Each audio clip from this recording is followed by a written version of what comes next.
Good evening. Good evening, everyone. Can we all hear me? Good evening. Can we hear me?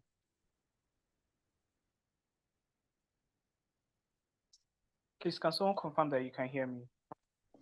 Yes, I can. Good evening. All right. Good evening. All right. Thank you for joining in. Good evening to everyone, and good evening to Mr. Matthew. Thank you so much, Mr. Matthew. I can see you already on the call. Thank you so much, sir, for joining. It's nice having you once again in this program. Not to waste any time, and then to commence. Welcome to class. We are currently in week 4 of the JIIPCC Mentorship and Internship Program, Data Privacy and Protection. And our topic for the week is Data Breach Management. I'm sure that we are going to be having an interesting class today. But I would like to kindly encourage the mentees to send out reminders to other mentees to join in for the session. We are not having we're having very low participation right now. So please, I would like to kindly encourage us to reach out to other co-mentees to join in for the session so that we can have a full class. But not to waste any time, right? I will just do well to read our mentors profile. The mentors we'll be having for today, a little bit of their profile, and we'll commence immediately. So our first mentor for today is Mr. Solomon Okidara. Mr. Solomon Okidara, I will not be reading all of his profile, seeing that we have done that subsequently since the start of the session. He has been around since the start of the program. Mr. Solomon Okidara is a barrister and solicitor of the Supreme Court of Nigeria. Is a practicing legal practitioner and researcher with over 14 years post-call experience and outstanding expertise in human rights with a bias for digital rights, including data privacy, including data protection and privacy, digital identity, online expression, intellectual property, e-commerce, tech and corporate transaction, and artificial intelligence, having an unusual knack for excellence and matchless clients satisfaction with a view to deliver maximal results armed with a peerless ability in creative legal research and analysis, delivering impressive results in review of law, legal principles, and standards. I don't think, like I said, Mr. Solomon doesn't need any prior introduction. He has been with us throughout the course of the program, and he has been a very, very wonderful mentor. Our next mentor that we expect in today's class, also I'll be reading just a brief of his profile, saying that we have done that over and over. Is Mr. Ridwan Badmos. Mr. Ridwan Badmos is a tech lawyer, multidisciplinary privacy professional, and CTO. His expertise extends across various specialized technology law domains encompassing artificial intelligence, blockchain, cloud computing, and other cutting edge technology. We hope that Mr. Ridwan is able to join us soon enough within the program. Another mentor that we're having for today is another consistent mentor in our program so far is Ms. Jadisola Esan. Ms. Jadisola is a corporate governance and compliance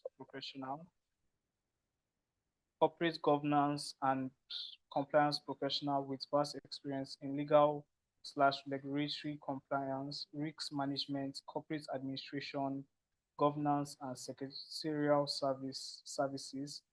She is skilled in legal governance. She's skilled in legal governance and risk advisory, contract management, data management, regulatory compliance, and secretarial practice. Ms. Chalisola, like I said, has been a very, very consistent mentor with us over the course of the past few weeks. Another very incredible mentor that we've had over and over within our session, and I'm sure he'll be joining us shortly, is Mr. Emmanuel Ewere. Mr. Emmanuel is a legal professional and compliance specialist with strong background in information technology law, regulatory compliance, sustainability, and data protection. He holds a master's degree in information technology from the University of Tartu, Estonia, and a master's of business administration from New York St. John University. United Kingdom. Called to the Nigerian bar, Emmanuel has extensive experience advising clients on corporate governance, contract law, and compliance framework, particularly in areas of GDPR and NDPR data protection laws. Thank you, Mr. Emmanuel, for everything that you do for us and for all the shared knowledge that you have passed to us in the course of the last 3 weeks. We have a new mentor in class today, new to this particular set, but not new to our program. Is the one and only Mr. Matthew Saisi. Mr. Matthew is a qualified lawyer with over 7 years experience working in corporate legal teams as a private and data protection specialist. He holds an LLM in computer and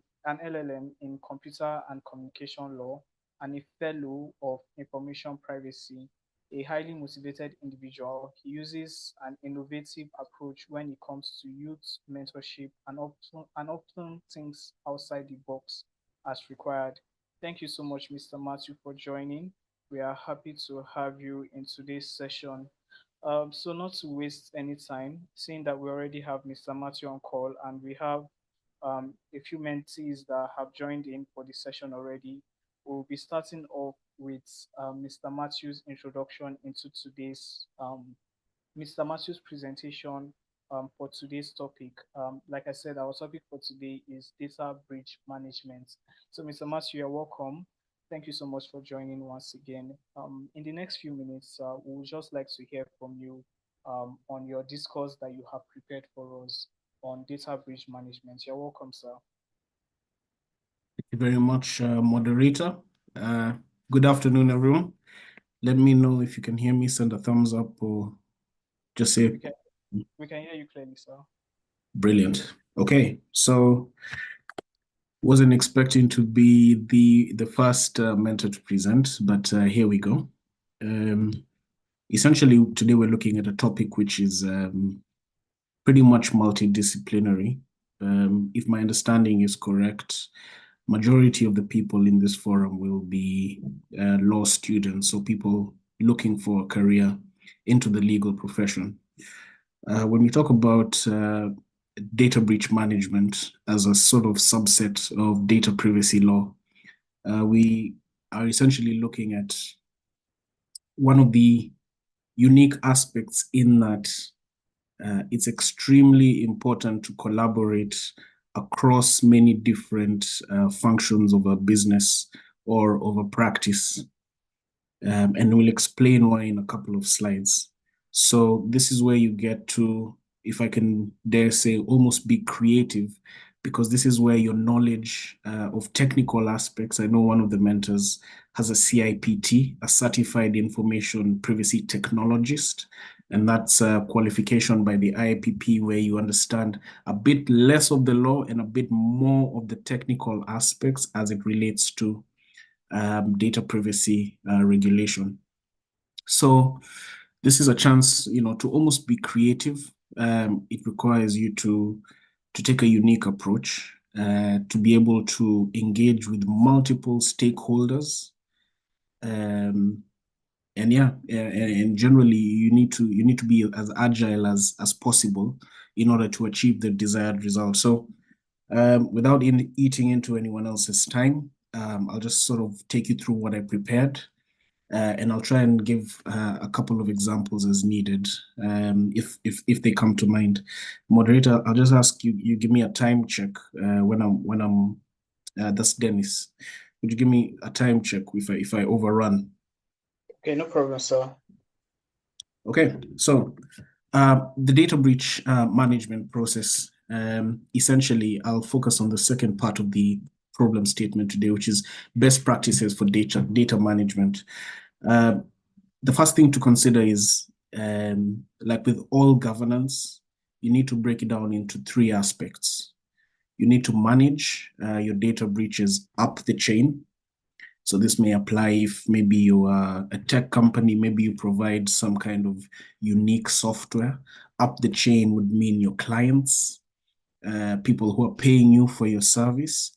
It may mean the regulator. It may mean, for example, if let's say you're a subsidiary which is owned by maybe a venture capitalist firm or it's owned by private equity, managing up that chain, super important. It'll require to manage in the middle, so within your organization. So to get these several moving parts together to come up with a resolution, to investigate properly, to understand what is going on, and to understand what you need to do to get to a desired state. And then it'll require you managing down the chain. Down the chain may apply, for example, if you have customers, if you have maybe subcontractors who are doing work for you, maybe you have outsourced your cloud services or your hosting to some independent provider who is now faced with your personal data breach.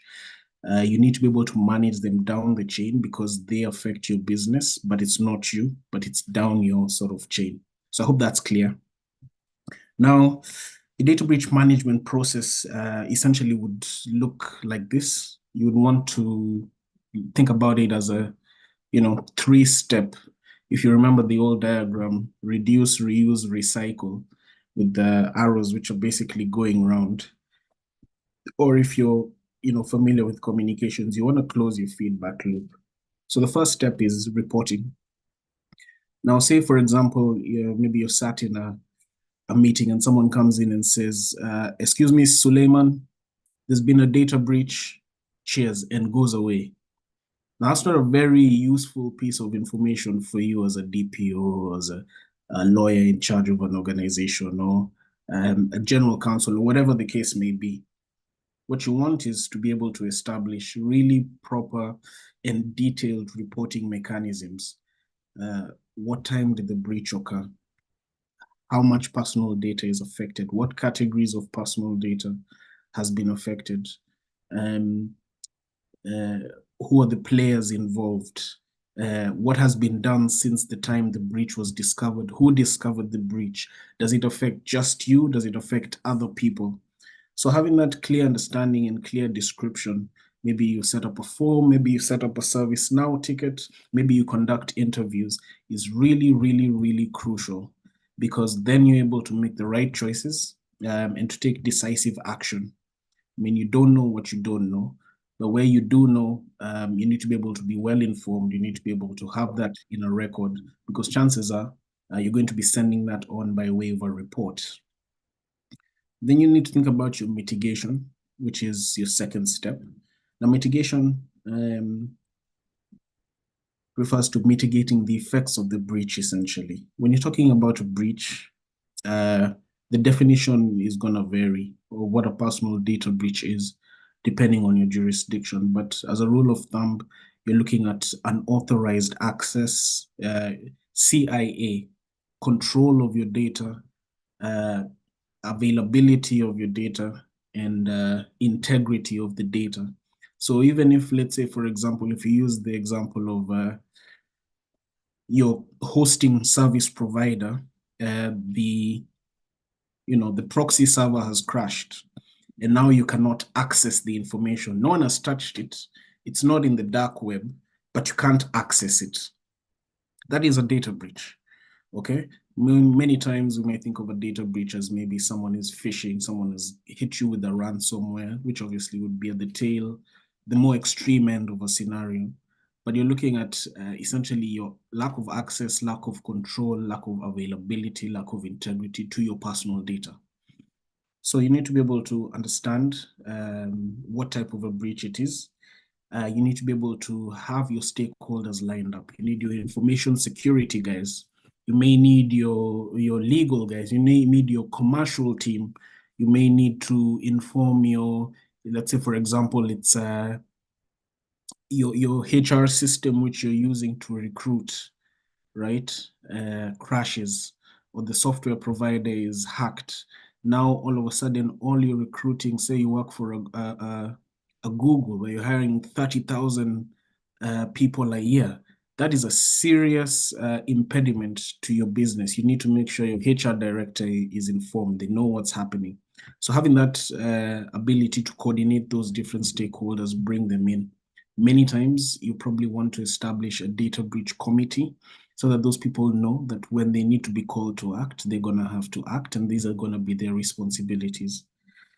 Now, you need to have a technical and a legal understanding. So many times, any data breach will be a bad actor, but actually, mostly 80% of data breaches are carried out by human error.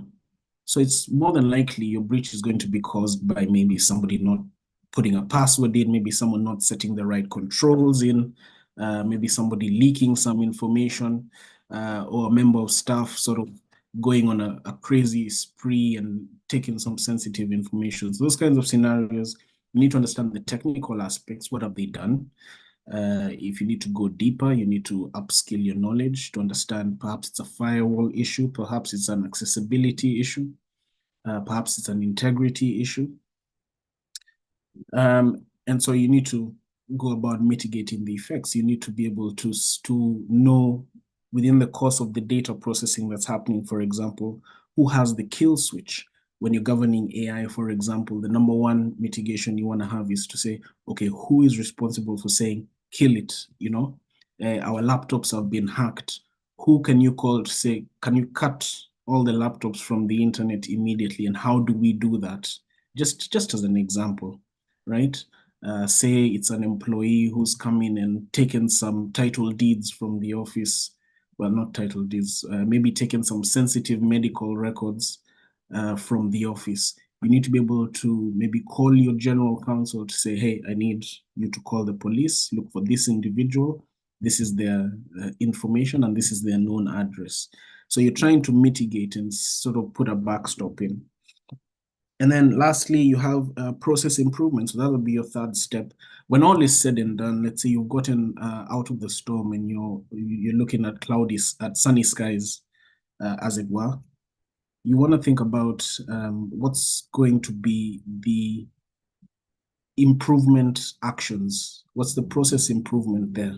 Are you going to now decide, to do an audit of all your providers to make sure that they have the right kind of controls in place?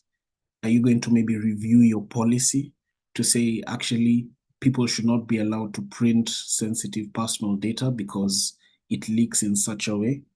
Are you going to maybe create awareness? Maybe you want to do a campaign, make sure, there are posters on the wall to say, don't leave invoices and bank statements on the printer. They will be shredded. So you need to continually be improving that cycle so that you can get better and measure that over time, right? So maybe you say this year we had 10 data breaches, and then at the end of the year, we identified actually most breaches is because people are making attachments, without password protecting. And so what we did is we decided to, do a campaign to identify the guilty parties. We had them do some training, and now this year we only have 5 breaches, and we're happy. So you see, you're tracking that. That's essentially a high-level overview of what you're thinking about when you're talking about your data breach process and data breach management. Now, within that triangle, there will be certain considerations, and I'll talk about a few. Dennis, you wanna check me for time? All right, so you still have about 10 minutes. Okay, yeah, that's fine. So across that sort of triangle, you want to think about certain considerations when you're sitting in the position of being a lawyer or a barrister or an in-house counsel or a DPO, or maybe a risk and compliance officer. So the first thing is going to be your regulatory aspects. Every data protection law, and the reason why it's garnered so much attention is due to the risk it attracts, from data breaches, and that risk is also compounded by a failure to report these breaches. Now, this duty will often be subject to a timeline, so usually it will be 72 hours to let the regulator know. And most legislation has gone so far as to say if you're not aware of the full circumstances, make an initial report and then let us know. You will update us on the details, right? A lot of other legislation will say you need to inform the data subject if there's a great degree of risk to their rights and freedoms. I believe we've gone through, what data subject rights are. So if you feel that that risk has been agreed with, so remember, you're thinking about your reporting. And in your reporting, that first step we talked about just now is you need to know the extent to which the breach has affected the rights and freedoms of the individuals. Maybe it's just bank account details, but those bank account details are for 100,000 people. Now, that may mean you may need to have some action. Maybe it's just a name and an address, but for 2 people. Is that a great degree of risk to them? I would say not, right? And maybe, it's a sexual orientation or a diversity data of some 50 people, not many people, right? But how sensitive, how important is that information to the rights and freedoms of the data subject? So once you've thought about your regulatory aspects, you need to again apply that managing upwards and downwards the chain. Whose duty is it to report? If you're a processor, is it your duty to assist your controller who's responsible for making the report? Are you going to take it upon yourself to report and then let the regulator know that actually we were doing this under the instruction of the processor? Okay, now you need to think about technical aspects. We talked about one technical aspect, like the kill switch, right? Who's the man in the machine? Who is your information security officer able to remotely disconnect or disable someone's laptop? Maybe realize that somebody is downloading, confidential trade secrets or confidential financial information or details about the CEO, and your system is able to flag that. Do you have an ability to technically intervene or at least influence the individual who can intervene at a technical level? You need to be thinking about the process improvement, right? In the technical aspects here, you really need to be able to describe the breach in such a way that all stakeholders are able to understand it. So if you don't understand it yourself, one way usually you can try is to use maybe a data flow diagram, a data tree, stuff like that. Now, as a lawyer, there are going to be a lot of contractual aspects within the occurrence of a data breach. And that's because data breaches inherently, at least in this day and age, let's say aside from theft, maybe somebody is robbed and their phone, laptop go, is going to be in the context of information security breaches, right? It's going to be in the context of maybe poor access, third actors who have ill intent, but it's also going to be in the context of a wider ecosystem. So because no business, and chances are you're going to either work for business or for larger society, even if you work in government. Actually, we can even think of an example just now off the top of your head. Suppose you are a legal counsel or a DPO for a government agency. Now, there's every likelihood that you have contracts, right, with people who supply you with services. Maybe the people who shred. Yeah, hello? Is that a question?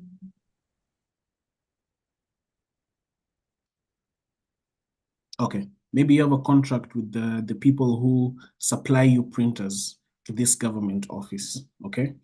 Now, maybe you notice somebody reports and says, I notice when I scan any document, there's a signal being sent to a third-party server at the end of the night from the memory base of all the printers.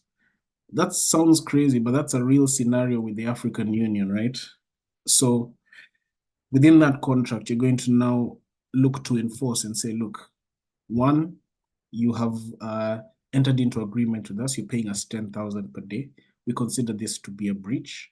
we're going to have to shut down these printers. And as a result of that, we've built into the contract maybe for every day the services is not provided to an agreed standard, you refund us 95% of the daily rate that we pay you.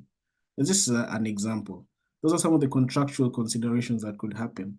You may be working for a company which is providing a vital service, and someone comes and says, because we have had to use business continuity measures, we've had to switch to a more expensive supplier, we expect you to cover the difference. And these things are not escapable because, for example, with the GDPR, it very explicitly in Article 28 says, any contract between a controller and a processor has to contain the following terms, description of the personal data you're allowed to process, the categories of the data subjects, could be the duty to assist, a duty to audit, a duty to not perform any processing that contravenes the act. So generally speaking, you'll have to really know the ins and outs of whatever contract is happening there. It could be one-to-one, could be one-to-many, right? If you work for Amazon Web Services and you're providing cloud for 50,000 maybe small businesses, and 50,000 small businesses come and say to you, your site was down, we know you were hacked, sorry for that. But as a result of that, I claim 1 million naira. Someone else says, you owe 50 billion naira, please.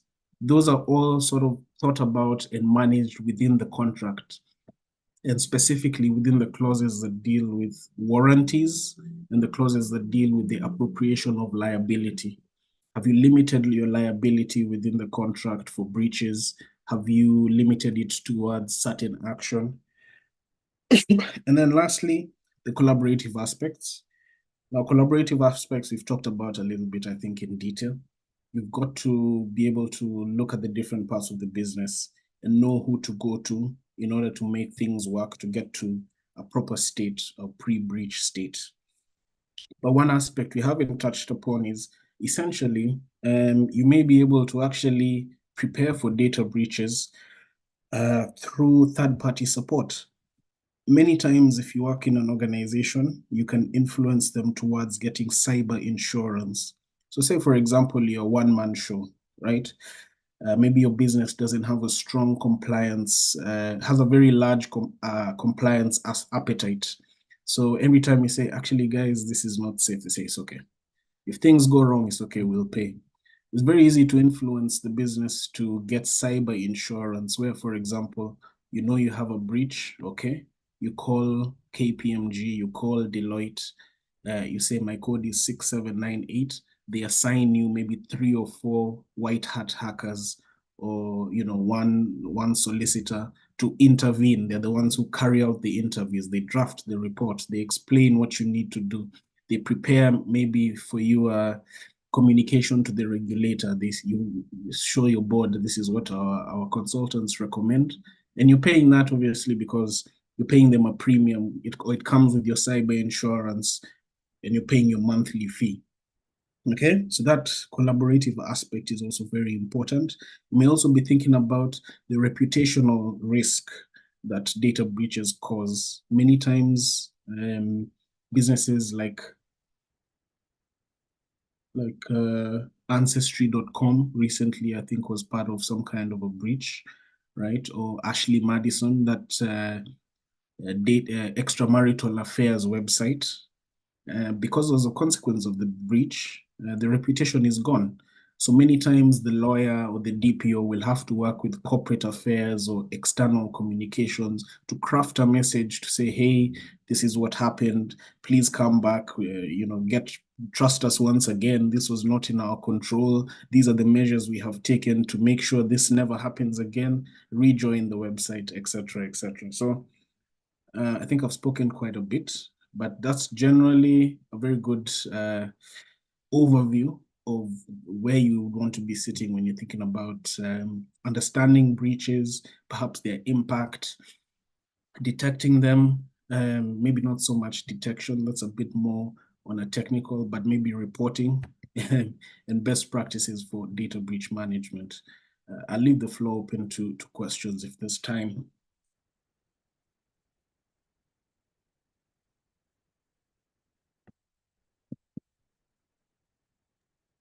All right, thank you so much, Mr. Matthew, for such a wonderful introduction into the topic for today. We really do appreciate all your shared thoughts and insights into the topic, data breach management. I'm sure our mentees were able to pick up a thing or two from everything that you said. I would like to encourage the mentees to give this video rewatch value within that sense. You can always go back and watch the feed, right? Okay, we'll be taking questions a little bit later, but you can just keep your questions or type your questions within the chat box, and we'll be taking that a little bit later. So we'll be going. Okay, I think we have Ms. Shadi Sola in class. Yes, I said we'll be taking questions a little bit later, right?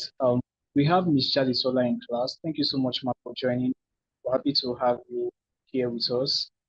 Please, Ma, I would like to give you 20 minutes or so. Give us your discourse into today's topic. You're welcome, Ma. Thank you. Thank you so much. Once again, I am pitched with very experienced and knowledgeable people that have given us the opening. And I ask myself, what more is left to be said? I mean, that was a wonderful background, and I don't think I could have said it any better. Right. And like I always do, if you're familiar with my style, I just prefer to touch on some of the things that I think that the previous speaker, had not really touched on. And I like to come from the place of experience. Right. So I want to start first off from, understanding exactly what a data breach is. And I'd like to see that one of the major problems that I find, with data processors and controllers is the fact that we trivialize certain things so much that we don't even realize that a data breach has occurred. And, we may not be able to um, address the issues that can come from it, because we overlook so many things. And data breach is simply when data gets into the hands of somebody who is unauthorized to receive such information. So for instance, now I am the managing director of a company, for instance, and you would assume that the managing director of a company is supposed to have access or right to every single information of every single thing that happens in a company, right? However, if I am, let's say that I'm a candidate and I want to apply to work in the company, and I have gotten up onto the stage of pre-employment, or maybe I hadn't even gotten. I'm trying to look for, a way that the managing director has no business with my data at that point. Okay, maybe I had even gotten to pre-employment tests, and then I tell you there and then that, oh, I'm not doing it again. I'm withdrawing it. At that point, the MD has no business with the result of my pre-employment test, because I'm not going to work with you again. There is no processing that should involve her, getting information of what the results of my pre-employment test are. So once somebody that is not supposed to have access to a particular data has access to it, then a data breach has occurred. For instance, customer service and which department has no business with customer records? Customer service and IT.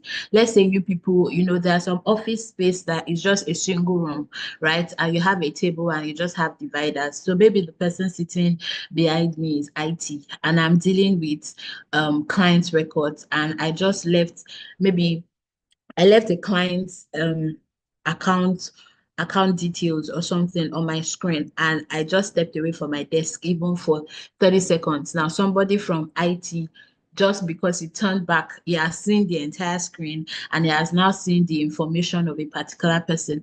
A data breach has actually occurred because the person in IT has no business with the financial records of a client.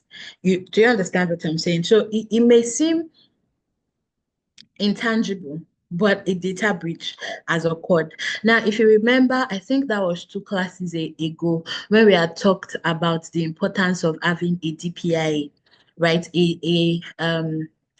Yeah, that's what it is. And we had said that during the test, during the assessment, you would have discovered the possible risk that could have happened and you will know how to address it. This helps in preparing yourself ahead of that. You are going to sensitize people about it. Now, the truth is that as a data protection officer or a compliance officer in general, you are more at the background.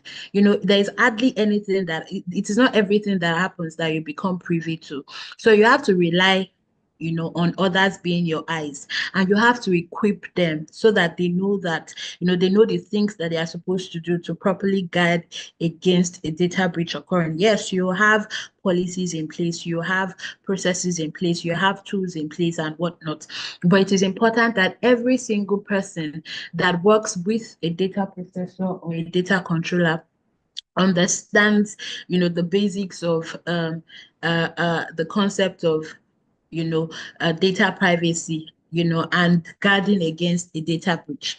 Like I said, I don't really want to talk about what he has said, so I'll just quickly jump through some of the points that I had made. In managing data, there are very important steps that you must not miss. The first one is what I had alluded to: preparation and prevention. The only way you can prevent is you can prepare rather, is if you have done your risk assessment, which you would have figured out when you were doing your DPIA. You also want to put some systems in place like encryption and all the access control and whatnot. Access control is actually very important, and it is something as simple as you have a cabinet.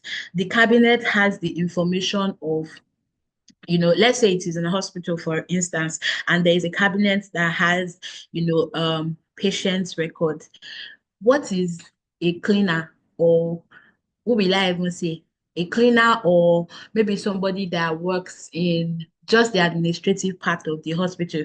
Hospitals have the medical people, and then it also has the administrative person.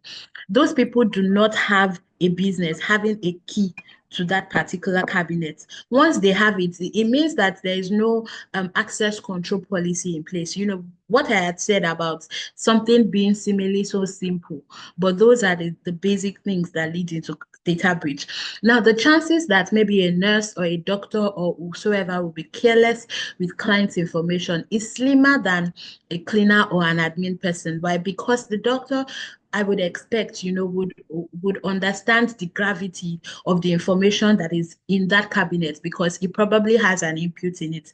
But when you give it to somebody that has no business being there in the first place, then such a person probably does not even know the import or the value of the things that you have put inside, and the abuse of something that you don't know the use of, is inevitable. So it is very important to implement strict access controls.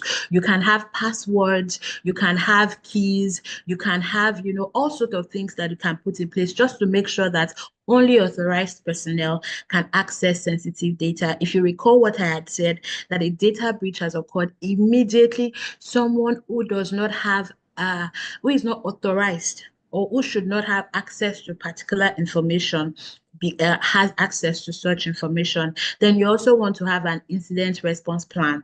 What are you going to do when this breach occurs? We are notifying the data subject, we're notifying NDPC, we are putting something in place to, after identifying the gap that caused the breach, to know what we are supposed to do in handling it. So those are the things that come in the preparation and prevention stage. Then we have detection.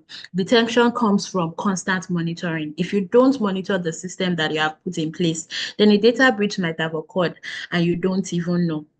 So for instance, this just even happened recently. I got a notification saying that my Office 365 password has expired and whatnot. And reading the mail on the surface, it made sense because it aligned with the internal system of my organization, which says that we have to change our passwords, especially somebody in a position like mine that has access to a lot of sensitive information. my system, all the applications that I use, every single thing, it mandates me to change my password every 90 days. And I had been on leave, right? So I came back, put on my laptop at the perfect time. I just got the notification that my passwords had expired and I need to change it. Now, on the surface, everything looked so good and it fell into the all I needed to have done is to have clicked that link, and I know that something would have happened. Now, I noticed it and I reported it. I was able to identify because I had been trained. That came in the preparation part. I detected it also because I am the DPO.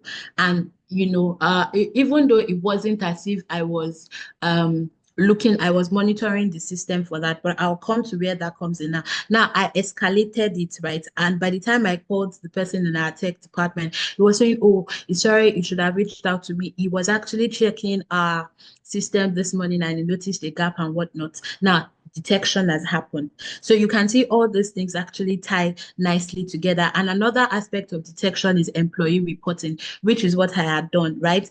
I have been trained to identify. As soon as I identify, when I identify, I have detected and I am supposed to report. Containment or management is how you handle this breach after you have discovered it. What are you doing to make sure that the consequence is not bigger than what has already crystallized, right? Oh, we have found out that let's say that this was an email that went out to the entire staff strength, and we found out that 2 people have already opened the link. Now, 2 people have their passwords compromised. What do we need to do? We need to now send an email company-wide to tell everybody that you are going to get this email. Please do not respond. What yada yada yada yada yada.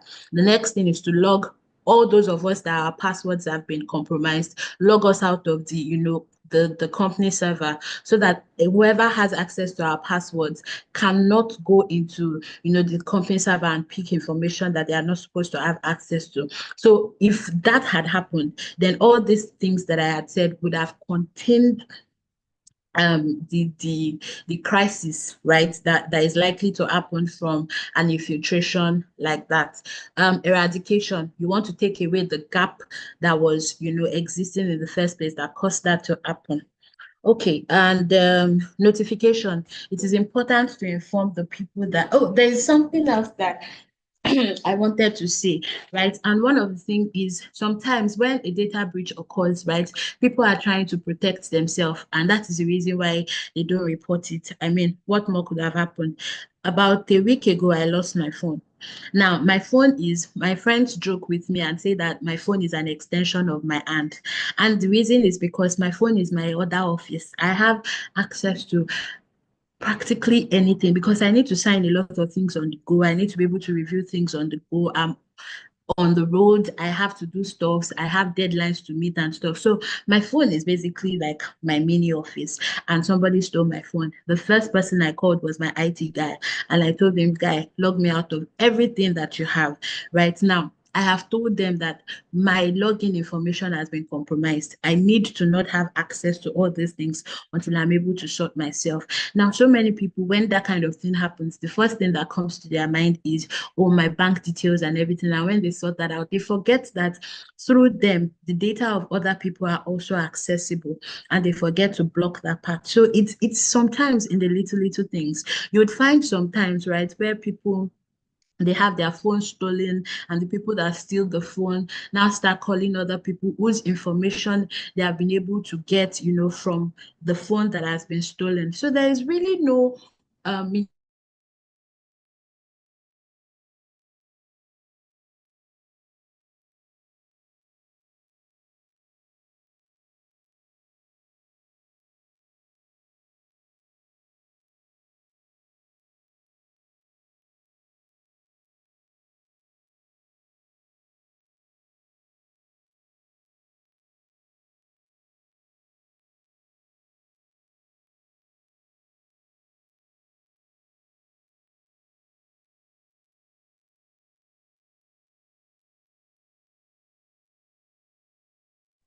Is it only from my end? I can no longer hear our mentor again. Me too, please. I stopped hearing her. Me too. Okay, I think her network is having issues. Miss Jaiso, are you with us? Yeah, sorry. think I've been having issues with my network even before I looked it, but I can't find my Wi-Fi. Okay, can you hear me now? Yes, we can hear you now. Please, do you know where you lost me? Okay. We lost you when you were talking about people who would call others because of bank details and all that. That's rather they should have actually been thinking of the details of other people's details that are on their phone instead of the bank details alone. Yeah.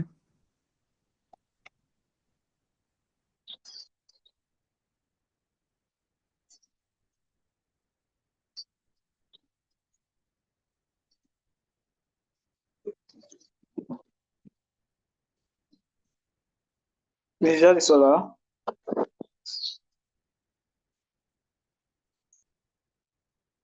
Okay, I think she's still having network issues. We hope she'll be rejoining us soon. But while we are waiting for her to rejoin to the call, um, Sorry. okay, you're back, Ma. Yes, I'm back. All right. Okay, so where was I? I think I was speaking about managing, communicating a data breach to the data subject. You don't want to escalate an issue, right? Unless you have to. Yes, I agree that you have to notify the data subject, but you have to notify the data subject with wisdom. So you probably want to have something written down. I think I had, heard the former speaker also say something like people trying to make money off you once there's a data breach by saying that, okay, so yes, this thing happened. Maybe it's not your fault, but sorry, you have to pay me this particular sum of money. We have people that, believe it or not, they have seen this part of, you can argue that data protection in Nigeria is, arguably a relatively new space. In the past 5, 6, 7 years, it was not as much of a big deal as it is today. So you actually see people that are following banks and financial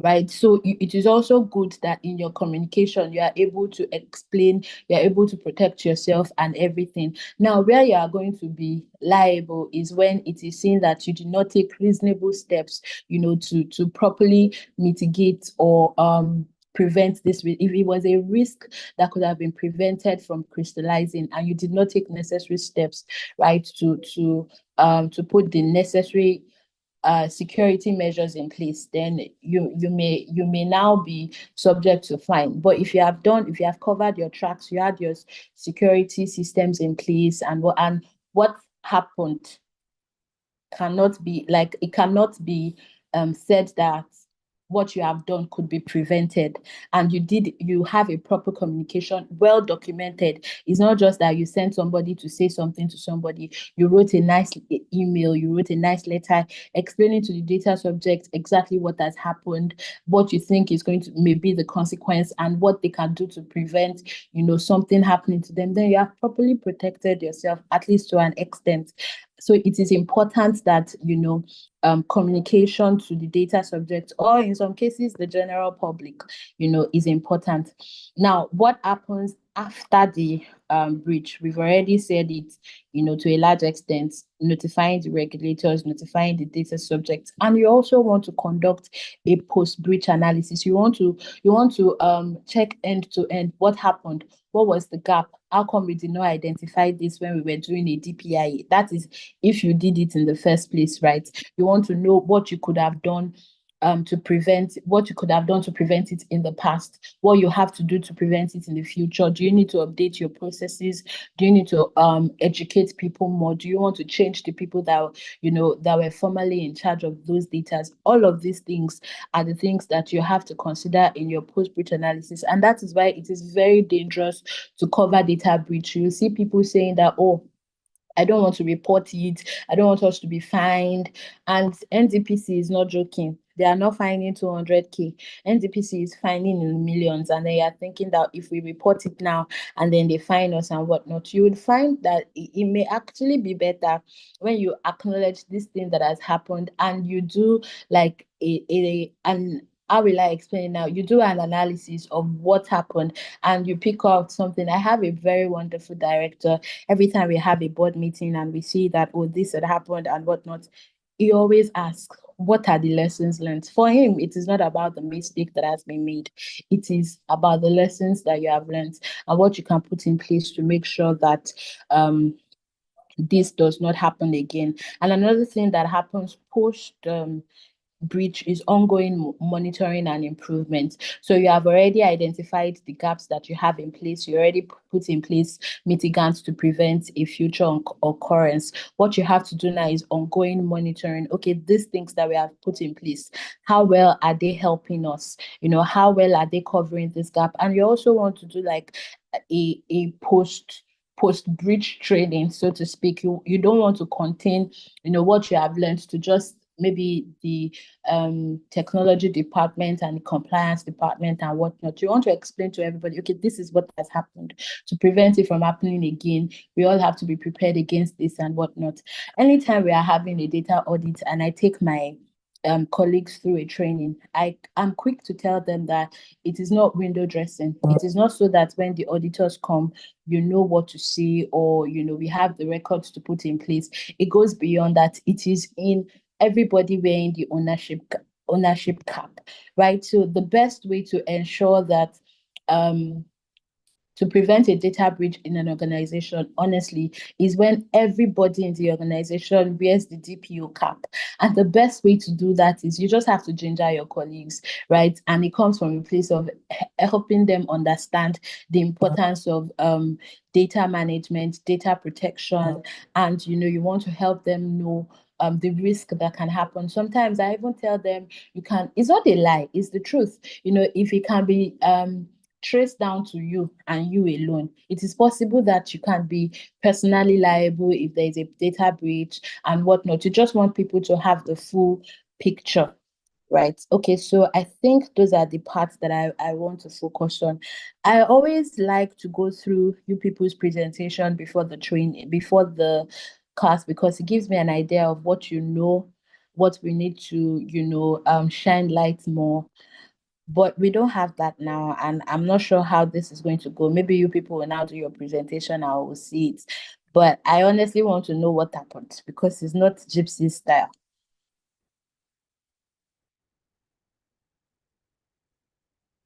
Okay. Thank you so much, Ms. Chalisola, for that very, very insightful delivery from you. We sincerely apologize for not sending over the presentation for the mentees presentation. I think we only had one group make submission, and we didn't forward both presentation. So that was what happened. So sorry about that, ma. We'll make sure to adjust that before work towards it, so that we don't have the repetition of it in the next class. But before we go over to mentees presentation, please, I would like for us to take a quick screenshot of today's session.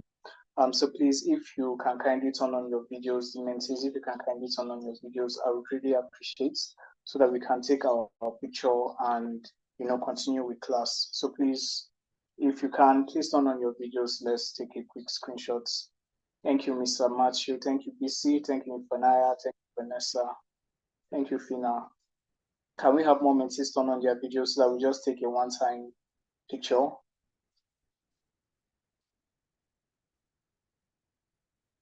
Okay. All right. I think this is fine.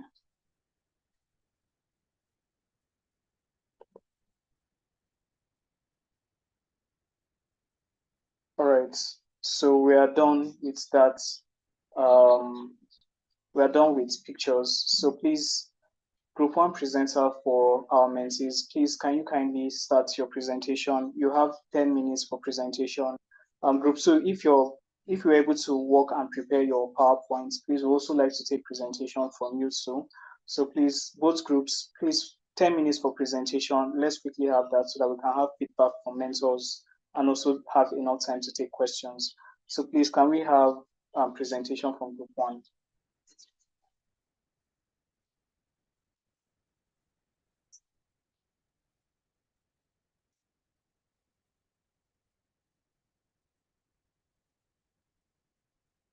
Who is the group presenter for group 1?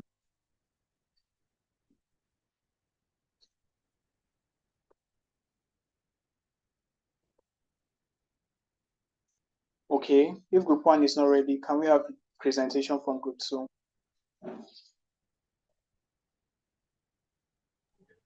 Good evening, everyone. My name Yes. is BC. I'll be presenting for group 2. So I would like to share my screen so that everybody can see.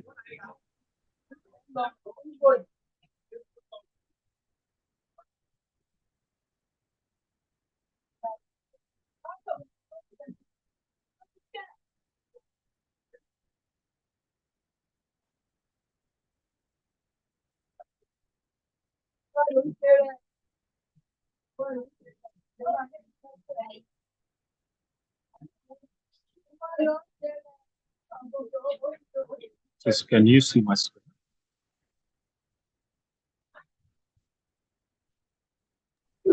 Yes. Okay.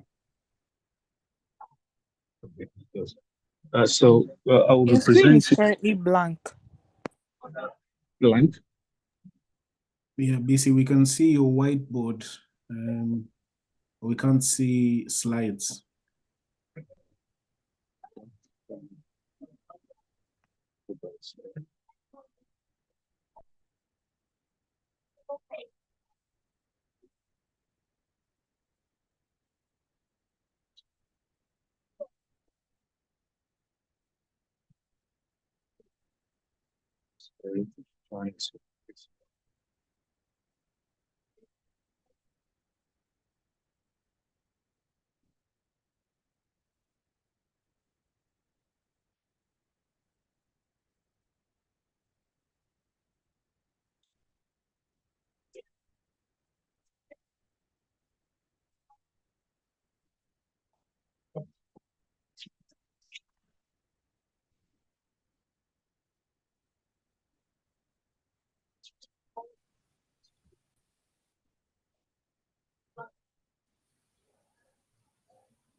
Hello, BC. Yes, so please, can you kindly stop sharing? Okay, you've stopped sharing the whiteboard. Please just go ahead and share your slides instead. You can go to the share option and then put up your presentation.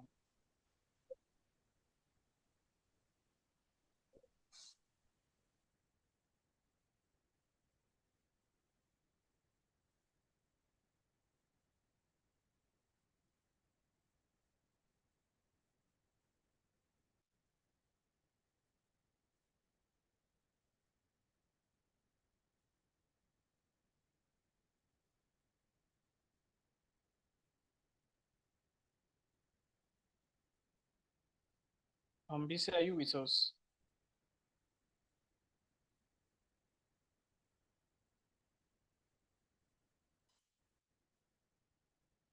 Hello, BC, can you hear us?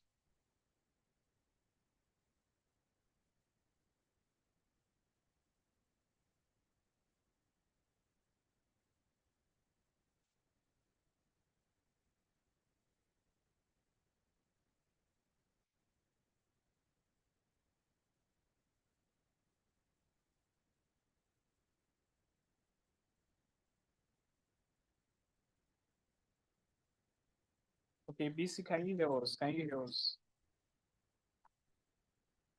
Okay, it seems BC is having issues. So please, can we have group 1 instead? The group presenter for group 1. If you're with us, please, we would like to have your presentation.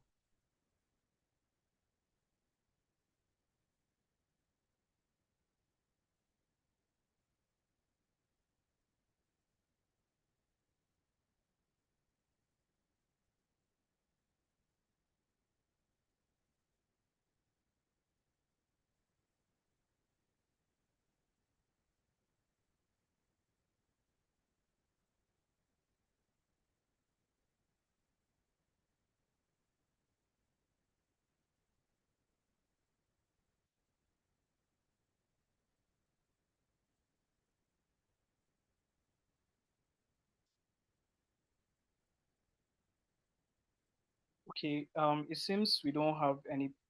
Please, I would like to kindly encourage us. Please, we take our presentation very seriously. Please, we would like for the group to please be better prepared for presentation, right? As you know, presentations are a core part of our classes.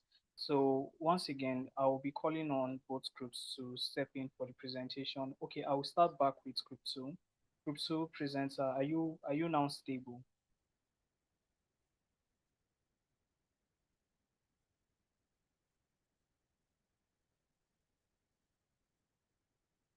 Group two presenter, are you now stable? Can you hear us? Hello, please. I am trying to switch from my system to my phone. From my phone to my system, rather. So can you just give me 2 minutes? I'll be live soon. All right.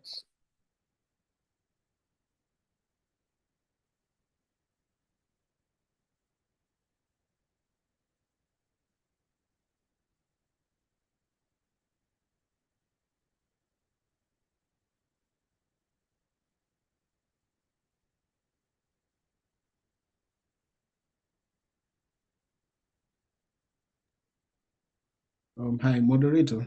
Maybe we can open the floor to a Q&A while the groups get set. All right. That's okay. That's fine. So while we wait for the groups to get ready for their presentation, can we have questions? Okay, someone once indicated during Mr. Matthew's presentation that they had a question. Please, you can go ahead and ask your question. Okay, good evening. Okay, no, you can go ahead. I'll wait. Okay, Mm. Ijoma, please, you can go ahead first. Okay, thank you. Good evening, everyone. So my question is directed at Mr. Matt. So when you were speaking, you spoke about proxy server, and I would just like a clarification as to what a proxy server is or what it means, basically.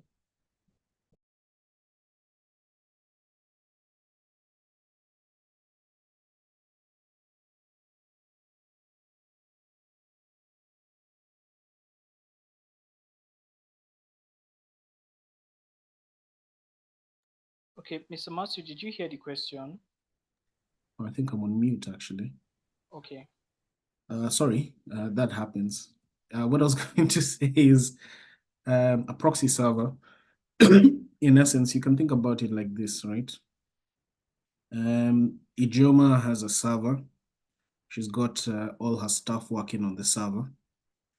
And she wants to exchange information with Eniola's server, right? Eniola maybe is providing certain services, maybe you're sharing data back and forth. One technical measure that's put in place is you have a proxy server. It kind of acts like like an intermediary, so that Idioma, if let's say Idioma has bad actors or has somebody there who shouldn't, who does something nefarious, it doesn't know exactly where Idioma's server is. It only knows where the proxy server is. So it's kind of like I don't suppose you guys know what an escrow account is, but it's essentially like if you have your sensitive information, instead of somebody coming to your house, to your doorstep to drop it, they leave it for you, maybe with the gate man of your estate, right? Addressed for you. And then you come, your gate man gives it to you after they've checked. And so you can run all sorts of applications within your proxy server. For example, scanning, checking, that kind of thing. So it's like an intermediary between two servers. I think that's the best way of saying that.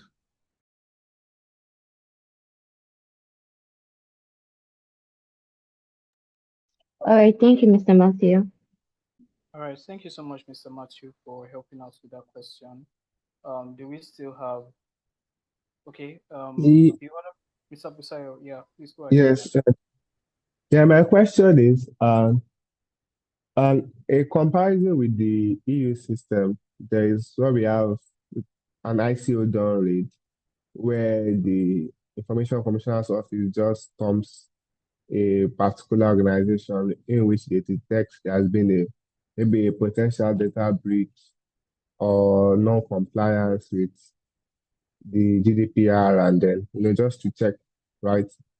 So my question is, there are requirements, of course, there are requirements of notification both to the total subject and to the NDPC under our NDPA and then NDPR legislation system. However, do we have any similar powers given to the NDPC, like that in the GDPR, which enable them to maybe conduct a audit to, to assess, the compliance of data controllers and processors? That's a great question. One, I'm not Nigerian qualified, so I have no idea. But what I would say is a dawn raid is super rare in data protection.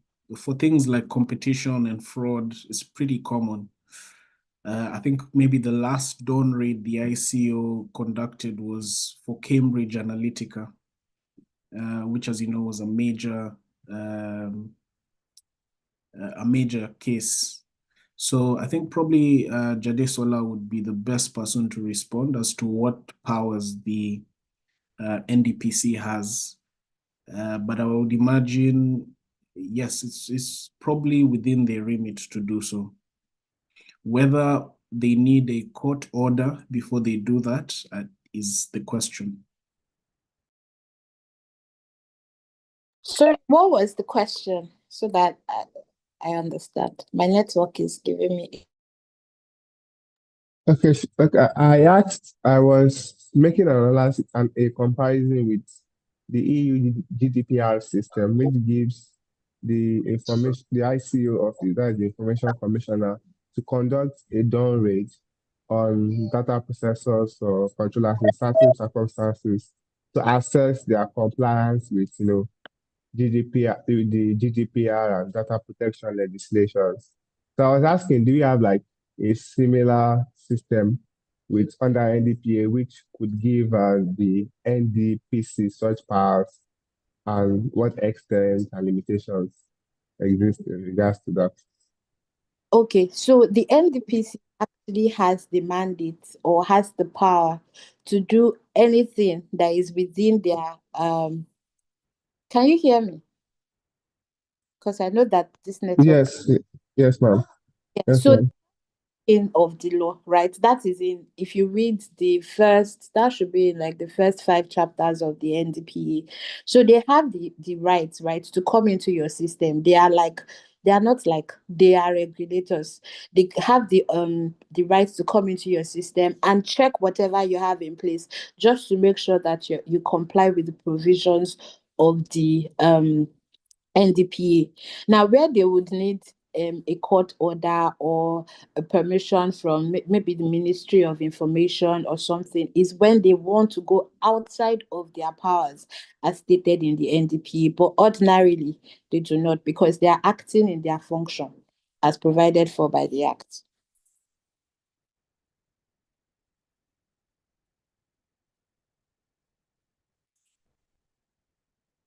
Did you hear me? Yes, ma'am. Yes, ma'am. Thank you, ma'am, for the response. And thank you, sir, Mr. Matt, as well.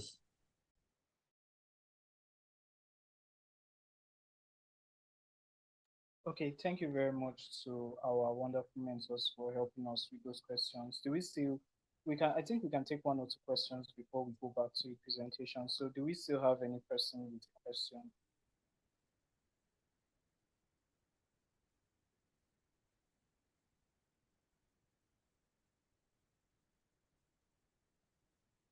Do you still have questions from anyone?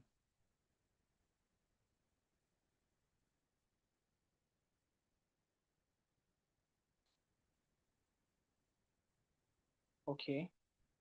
Okay, in the absence of any question, please, we'll be going back to the presentation.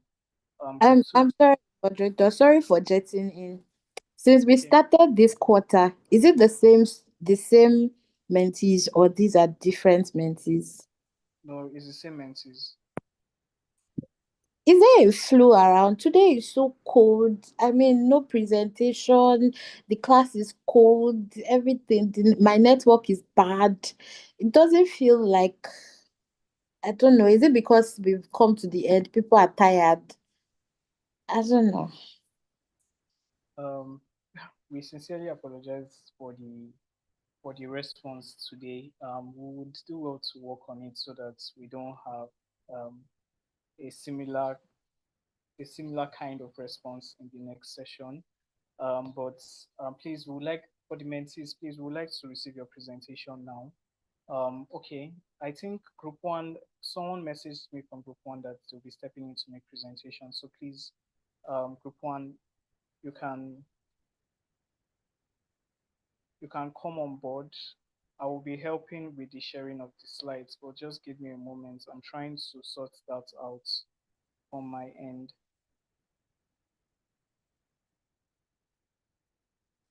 So please, can we have group one's presenter All right. identify Good evening, themselves? everyone. Yeah, good evening. Yes. Good evening. Good evening to our distinguished mentors.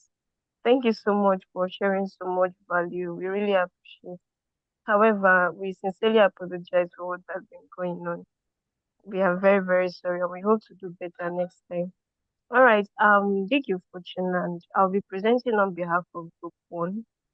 So we are looking at data breach management, and we've seen the way data is so important, particularly your personal data in today's world, even as a company, as an enterprise, as an individual, as a government agency. Data is something that it is now like, in fact, it is the new gold. Different organizations utilize data for different purposes. It is one aspect of running our economy. However, when it comes to data breach, and its management is another ball game on its own. And just like our distinguished mentors have shared, there are different mechanisms you can put in place, especially when a breach occurs, to mitigate that loss.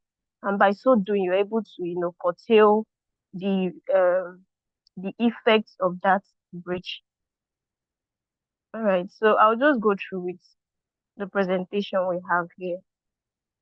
All right, thank you so much, sir, for helping us share the screen. So data breaches in Nigeria, like in other parts of the world, tend to target industries that store valuable personal, financial, or business data. However, the frequency and nature of attacks vary by country due to the differences in cybersecurity maturity, the regulatory frameworks, and then the economic structures. It is in light of this foregoing data breach that we'll be examining how to manage breaches whenever they happen. Please, help me move this slide. So let's look at data breach trends and its patterns. The first data breach was reported in 2002, and the number occurring each year has grown significantly. In Nigeria, in fact, I think Nigeria is like one of the top African countries that has always suffering breach and breach-related issues in terms of data. A large number of data breaches are never detected. Most of them are not even reported accordingly as stipulated by our data Regulatory Commission, the NDPC.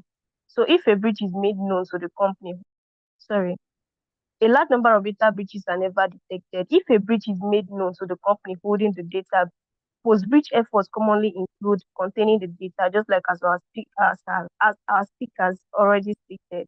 You have to investigate the scope, what was the cost of the data, what kind of data was affected, what is the possible risks, and how do you, curtail the effects of these risks according to the different laws in different jurisdictions. Sorry, next slide, sir. So law enforcement agencies may investigate breaches, although the hackers responsible are rarely caught. Data breach is an event that results in confidential, private, protected or sensitive information being exposed to a person not authorized to access it. Just like our speaker said, Ms. Jajesola Esan, she specifically mentioned that sometimes it can be as intangible as just an employee seeing the screen of, let's say, the IT person or someone in charge of the financial aspect of the company, just by seeing the person's, let's say, an account balance. People want to keep their account balance a secret, or probably you're filling a form and the next person is able to peep in to see your age. These are sensitive data. It can be as intangible as some of these things. So data breaches has had this common trend, and sometimes it is not even reported. All right, sorry, sir. Next slide, please. Thank you. So let's look at the data breach. Look at ransomware attacks. Ransomware attacks is just like a situation where, let's say, the hacker enters into the system, they've taken control, but they will not give you access. Just like as our first speaker stated, that sometimes it's not really about the phishing attacks and all of that. Someone can just get access into your system and then log you out. You don't have access, you don't have control, you don't have that confidentiality to your information. And then they begin to request for a particular fund. Okay, you've had access, pay us this. You can see that with some corporations where they will, hackers will go into their system, log them out, and then begin to request for a particular amount just to, make them regain that access. We also look like third-party risks, data breaches, insider threats. Our speakers specifically mentioned that 80% of data breaches are caused by human error. There is this analogy, or should I say, an adage that they usually say that it is the cat inside that goes out to give information.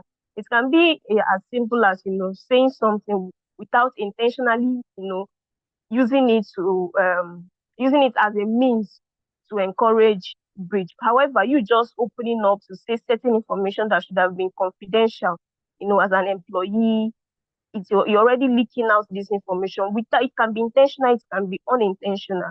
But these insider threats are a huge, cause of data breach.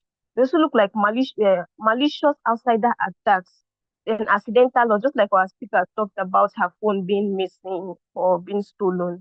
We also look at physical theft. All of these are data breach trends and patterns, and there are lots of them. Just as cyber security evolves, this is how most of these trends become even more sophisticated. And then you need to, put in place the necessary compliance mechanism, the necessary risk mitigation aspects to make sure that your company does not suffer loss, because there are lots of reputational damages attached to breach.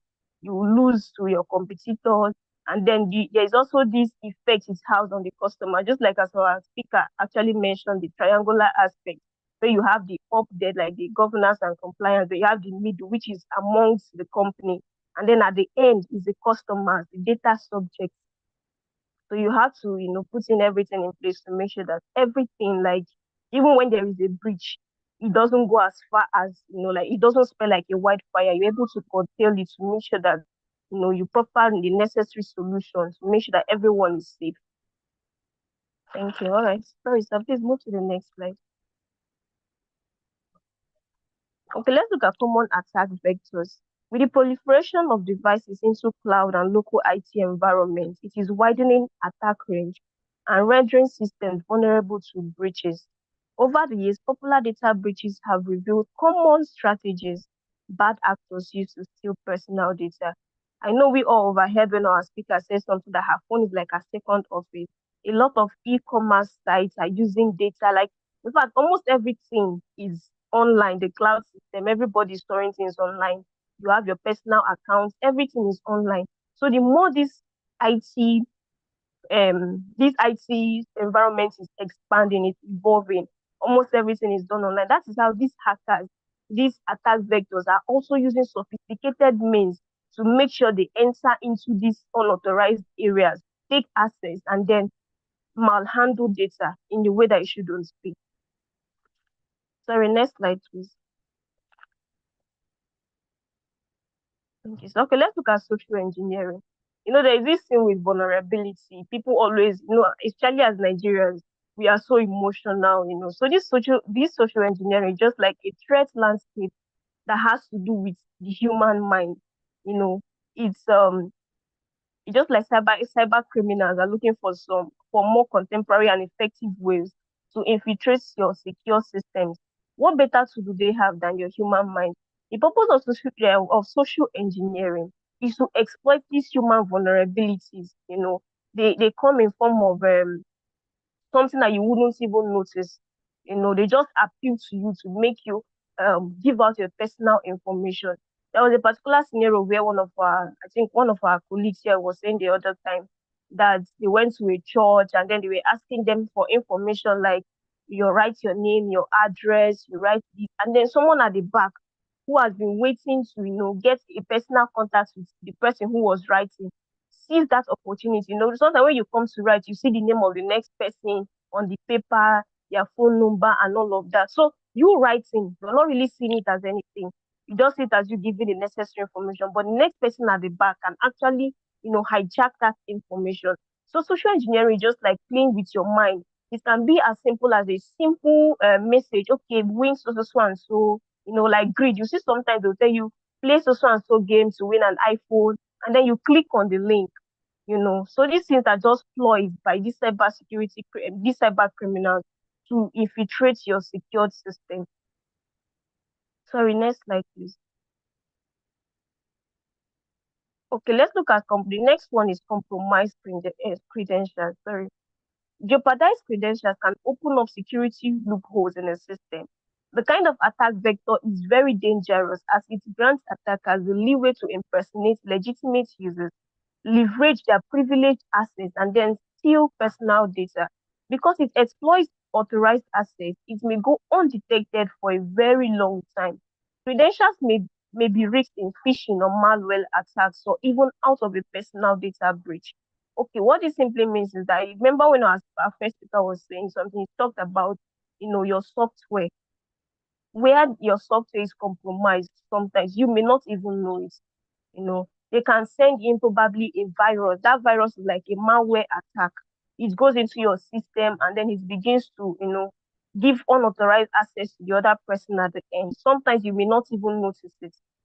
So these are just like a way of compromising your already secured system to give these cyber criminals or probably someone else, that access to your unauthorized data. Moving on. Next slide, please. Security misconfiguration. Sometimes your systems and applications or networks may be improperly or incompletely set up. So this can, bring about loopholes that are inadvertently created, leaving personal data highly susceptible to further attacks like your malware, like I said, introducing viruses into your system, your ransomware. Now they've taken hold of your system, they've logged you out, and then they are requesting for a particular fee, which can also affect your business because you're removing capital, you're removing money from your business, or denial of service. You've seen cases where they will lock them out. You don't even have access to do business as a business owner. Your site is down. You're losing customers and all of that. So these are some of the common attacks, attack vectors. Next slide, please.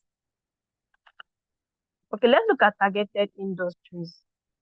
The first that comes to your mind is financial services and fintech. We've seen this over and over again.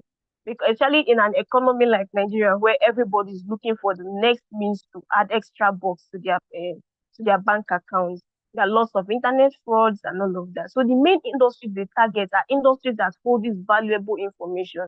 And that is why you see systems like the banks, the government agencies, financial institutions or fintech companies, these digital platforms that, you can actually get money from. And then government agencies. Next slide, please.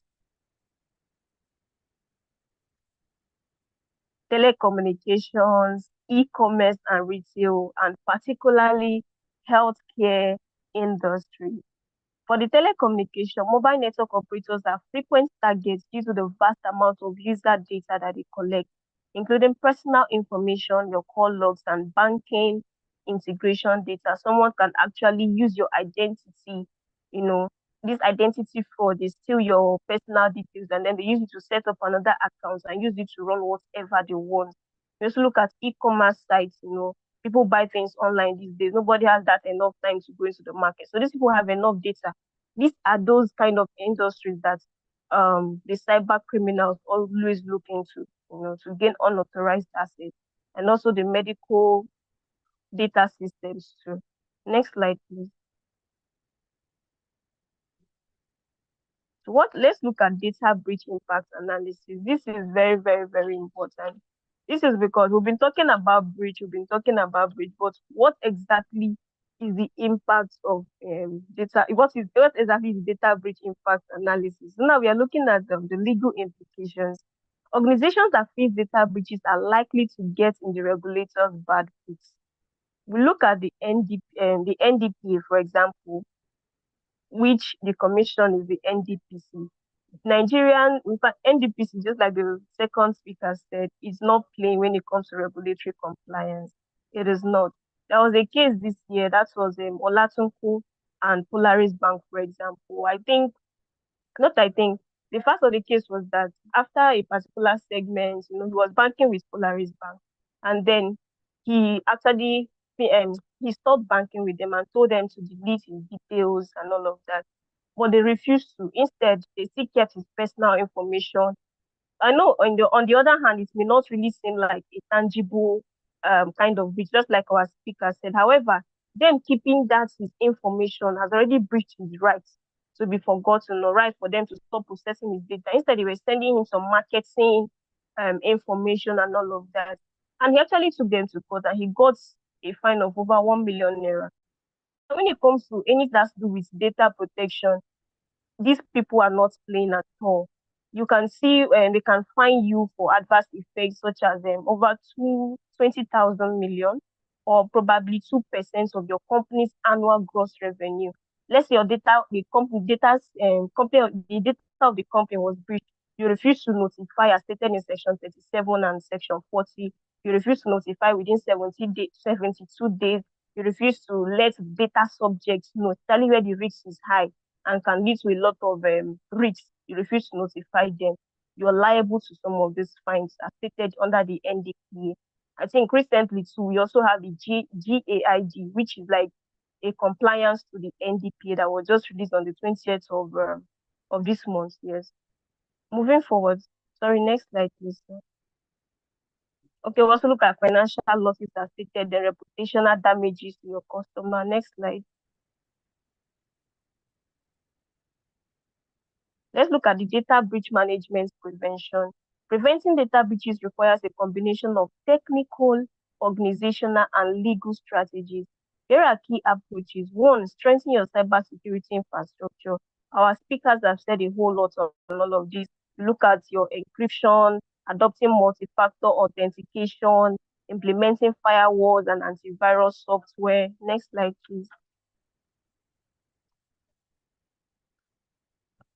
The next one is your data access and control. Very, very important. You don't want someone who, just like as our speaker stated, you don't want someone who has nothing to do with, for example, she used the analogy of a hospital where you have cleaners and then the medical personnel. Someone who does not really have any business to do with personal records of patients does not have to have access. You need to look at your organization. How is the data moving? Is it moving into those who are supposed to use it to utilize it? Or is it just moving in a way that even those who are not supposed to have access to it are having access to it? All of these things, even as simple as it may seem, can actually be cases for data breach scenarios. So for you to actually manage your data access, you can use your role-based access control, which is ROBC. Based on the role, you give them the data they require. Not everybody has to process all of the data. Remember the principle of data minimization. Use only data that is necessary, and for such purpose. You also look at them zero trust security model and then least privilege principle. The third one is employee awareness and training. Our first speaker made mention of probably, regularly you can put something like a bill, let's say a notice on the wall, put up your software, use so strong password. All of these things is just to create that awareness in the minds of your employees or those working within an organization, because you don't want people who are, so nonchalant when it comes to data, because it can actually be a heavy risk, especially in today's world where data subjects are becoming aware of their rights. So all of this awareness program can actually, ensure your security policies are in place and the best practices are compliant with the regulation in that particular jurisdiction, and also your incident response training. You remember when our speaker said something about her phone being missing? Okay, when she saw a particular stuff that she has to renew. And then she knowing that this thing is unlikely, she has to call the IT people and say, okay, please, this is what I noticed. So if you don't have that mindset of some of these things, you just go ahead to click because you're not aware. So when you employee awareness and training is very crucial in data breach management. Next slide, sir. Thank you, sir. Data breach management prevention. Okay, still on this, look at secure third-party and supply chain assets already stated. Implement strong data policies like data minimization, regular audits, very important. Data backup and disaster recovery. And then the sixth one is compliance with data protection laws, as already explained. Next slide, sir. Thank you, sir. Okay, the seventh one is continuous monitoring and threat detection. You do not want a situation where there are loopholes and someone else can come in. So you need to always do this regularly. Like our first speaker said, more like moving in a circle, regular, and regularly to ensure that there is no, lacuna for someone else to, gain unauthorized access into your data. So sorry. Detection technologies and techniques. Intrusion detection system. This monitors network traffic and systems for malicious behavior, policy violation. Is a technology that alerts or triggers automated responses when dubious activity is detected, allowing organizations to react. If sometimes when you log into your email from another device, you see that Google, for example, or the particular platform have to send you a message and say, please click on this thing to ensure that you are the person using this thing with another device. So this intrusion detection mechanism, just helps to scan where there is an anomaly or an unlikely transaction. It brings in that swift response. Next slide, sir.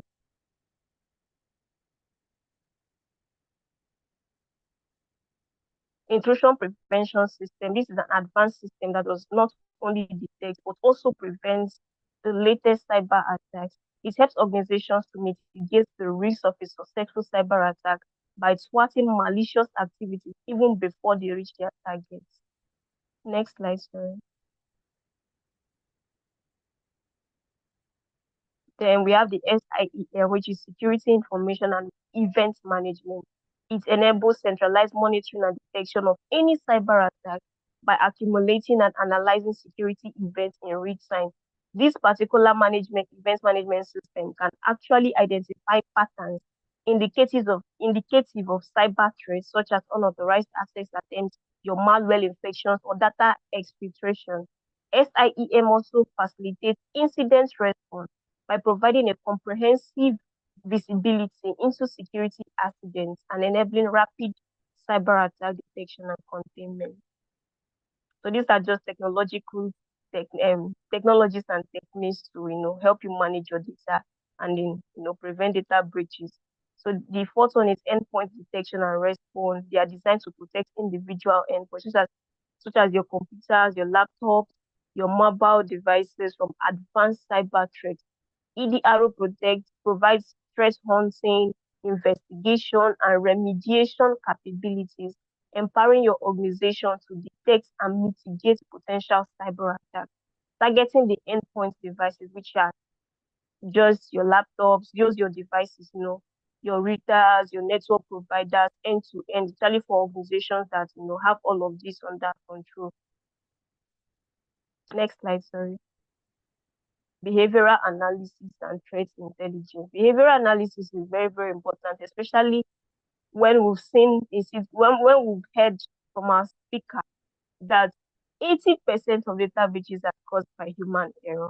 So this behavioral analysis simply involves monitoring user behavior and system activities to enable you to detect potential cyber attacks based on any deviation from the standard pattern. Just like I said, any anomalies from this behavior, from the normal behavior, can trigger alerts. There are some comedies you watch sometimes and you see someone, for example, Bobby was saying something like the day he went to a particular shop to buy a wristwatch worth billions, his system had to alert him. Although it was a joke, but it simply means that sometimes when your bank or probably your device is going through something that it has not happened before in their life, it is not something that they do regularly. It can actually detect that there's an anomaly and then raise an alarm. And just like our speaker said about the software stuff that came up for her to, renew her password. It was an anomaly, and she quickly recognized it and also triggered an alert. We also look at threat intelligence. It is one of the keys to detecting cyber attacks. From attack techniques to the indicators of compromise, it provides organizations with actionable insights into emerging threats. Next slide, please. We also have user training and awareness. Next slide. Just make sure that you have everything in place, your email and that. So let's look at the judicial authorities. We look at the case of FTC and Facebook. This case arose from Facebook's involvement in the Cambridge Analytica scandal, where the personal data of approximately 87 million Facebook users were improperly accessed and used for political profiling without their consent. So it was settled with the FCC in July 2019 to pay a fine of 5 billion naira, the largest penalty ever imposed for privacy violations. So you can see how it can affect your company. Imagine such an amount going out from your company to address issues like this. Next slide, please. Thank you, sir. Let's also look at the case of Google LSC and DNIL. Okay. This was in 2019. The case arose when France's Data Protection Authority, which is CNIL, fined Google for applying the right to be forgotten globally. So Google had to remove the requested search results from its European domains like Google, but not from non-European domains. I think it's something we can just look into. And you can look at these cases on your own and see the legal implications. Next slide, sir. Next slide. Okay, let's look at the TikTok case of Federal Trade Commission and ByteDance. Here, the FTC and ByteDance, which is the TikTok 2021, it was centered on allegations that TikTok, owned by the ByteDance, violated children's online privacy policy by illegally collecting personal data from children under the age of 13 without parental consent. So the FTC alleged that TikTok failed to obtain proper consent. I know in data protection, consent is very critical. So this behavior violated the Children Online Privacy Protection Act, which requires websites and online services targeting children to have explicit parental consent before collecting their personal information. Next slide, sir.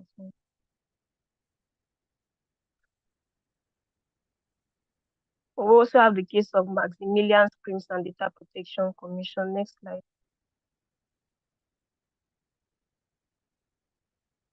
Next slide, sir. Thank you. All right. So in the summary of what we've just said is that our discussions have shown the current strengths and understanding the unique risks of different industries.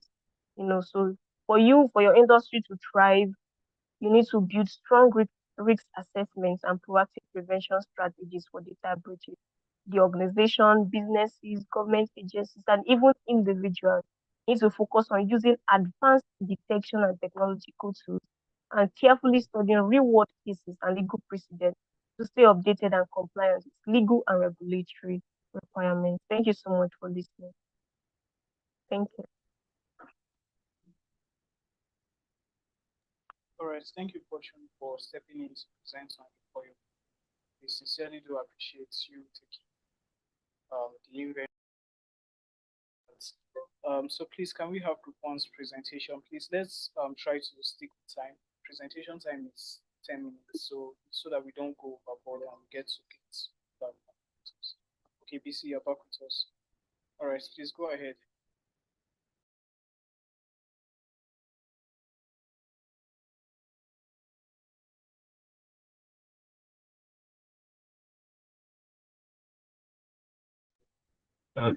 Good evening, everyone. My apologies for the outage the other time. Please, can you also see my screen? Yes, we can see your screen. Please go ahead.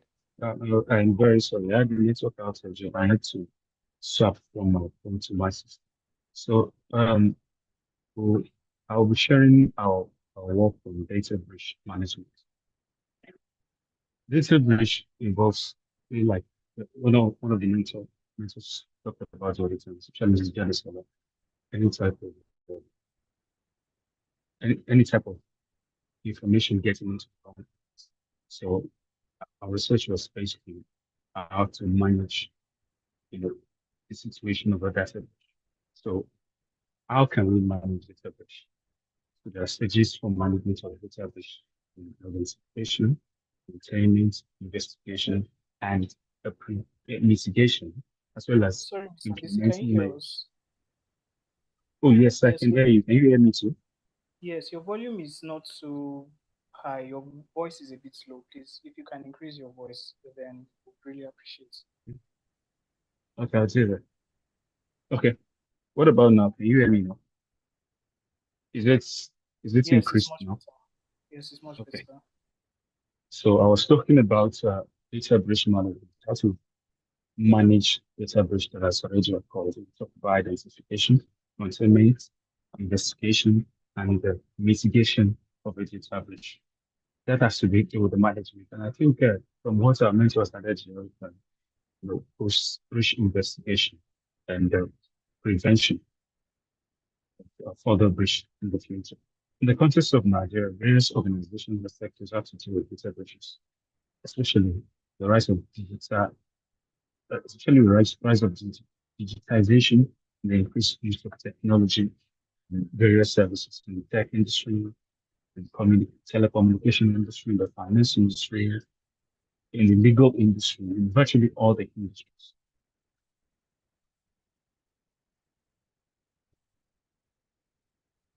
So the stages that I talked about the other time, we have the dictation of the breach, containment of the breach, investigation, notification, mitigation, recovery, and future prevention. Incident response planning and execution. Incident response. What are the immediate things to do anytime a data privacy breach occurs? So this is what we mean by an incident response plan. This can sometimes called incident management plan or emergency plan. It's a set of instruction to detect, respond, and limit the effect of an already occurred breach. So it's not enough that a breach has occurred. There has to be a plan in place such that anytime a breach occurs in the future, there are certain actions that are set in motion immediately to occurs. This includes number one, detection, response, and limiting. This refers to what we call incident response. Immediately, a data privacy breach occurs. The incident response plan comes into play.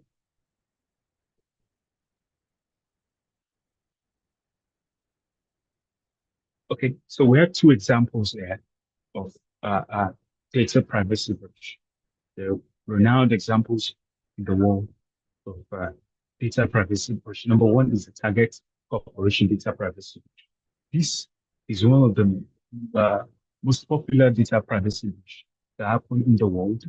It was a major privacy breach that compromised, it's called in the US, it's compromised personal and financial information of millions of people, including credit and debit cards, personal records, and what have you.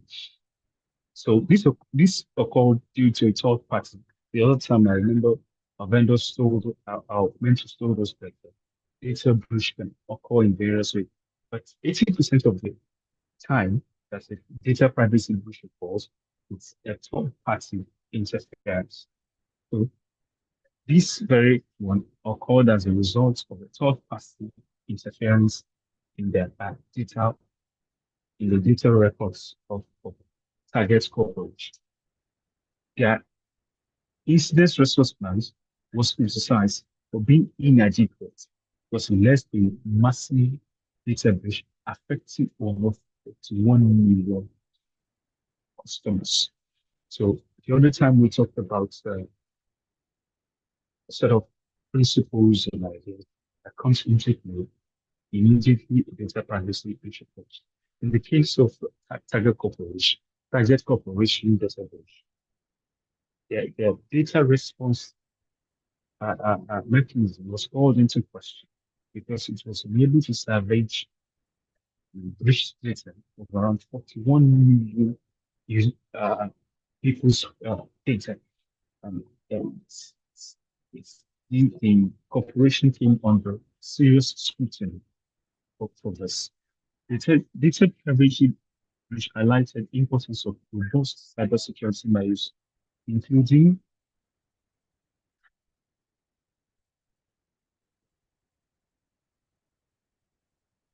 including disparate risk management, employees awareness, and training. Now, what is composed in incident response plan? What are the steps to be taken? Number one, preparation. During the steps, you have to prepare all relevant parties. I remember Mr. Jadisola was talking about preparing all members of staff of the team. So don't do data DPO can. This has to do with preparing all members or staff of an organization against a data privacy breach, training them, letting them know that the responsibility of keeping the data of the organization is not just for the people, but for the whole organization. So this is what planning steps is talking about. So prepare all relevant parties, users, and IT personnel to handle potential security incidents. During this stage, should develop an incident response plan, identify stakeholders, establish communication channels. Just like the example she gave us the other time. Anytime there is a breach, there is a responsibility for reporting. So it's not just enough that a data breach has been identified. There must be a report. Number two, identification. These steps involve determining which event qualify as a security incident to ensure responders spend time in this event that really transmits to the organization. I remember the first time this Max was talking about the body of a data breach and whether it requires action. We cannot compare the data breach with 41 million users compared to two people who just exposed to the addresses phone number. The data breach of 41 million that exposed the personal information, financial information, the medical history. So in the identification stage, the members of staff are trained on what incident qualifies as data as a security breach that requires a response that threatens the organization. The other one is containment. This step is to limit the damage of an irregular occurred incident, an isolated effect system to prevent additional damage. The next incident response is eradication. Eradication is a crucial step that helps to identify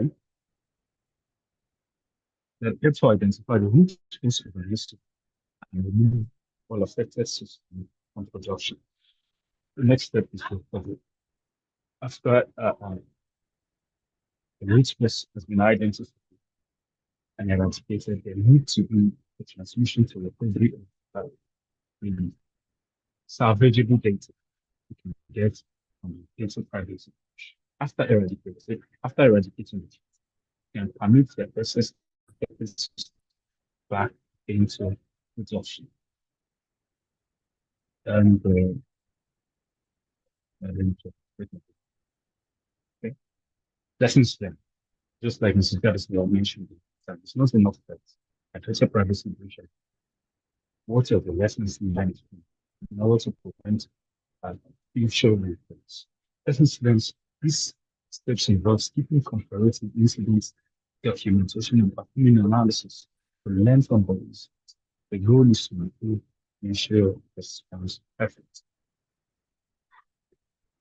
Best practices to maintain on the data access to critical data. Number one is to conduct a thorough risk management. Remember especially there was talking about PPI based impact assessments. We have to look at what are the risks involved in the operations of a company. So it is very, very important to get risk management. Number two is putting policies in place. to manage the data privacy. Implementing strong cybersecurity policy and procedure is a very, very important step to maintain uninterrupted access to critical data. The next one is recovery.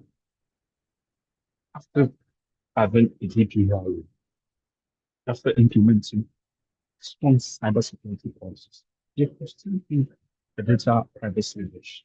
The next step that comes after the data privacy breach, after analysis, what does that mean?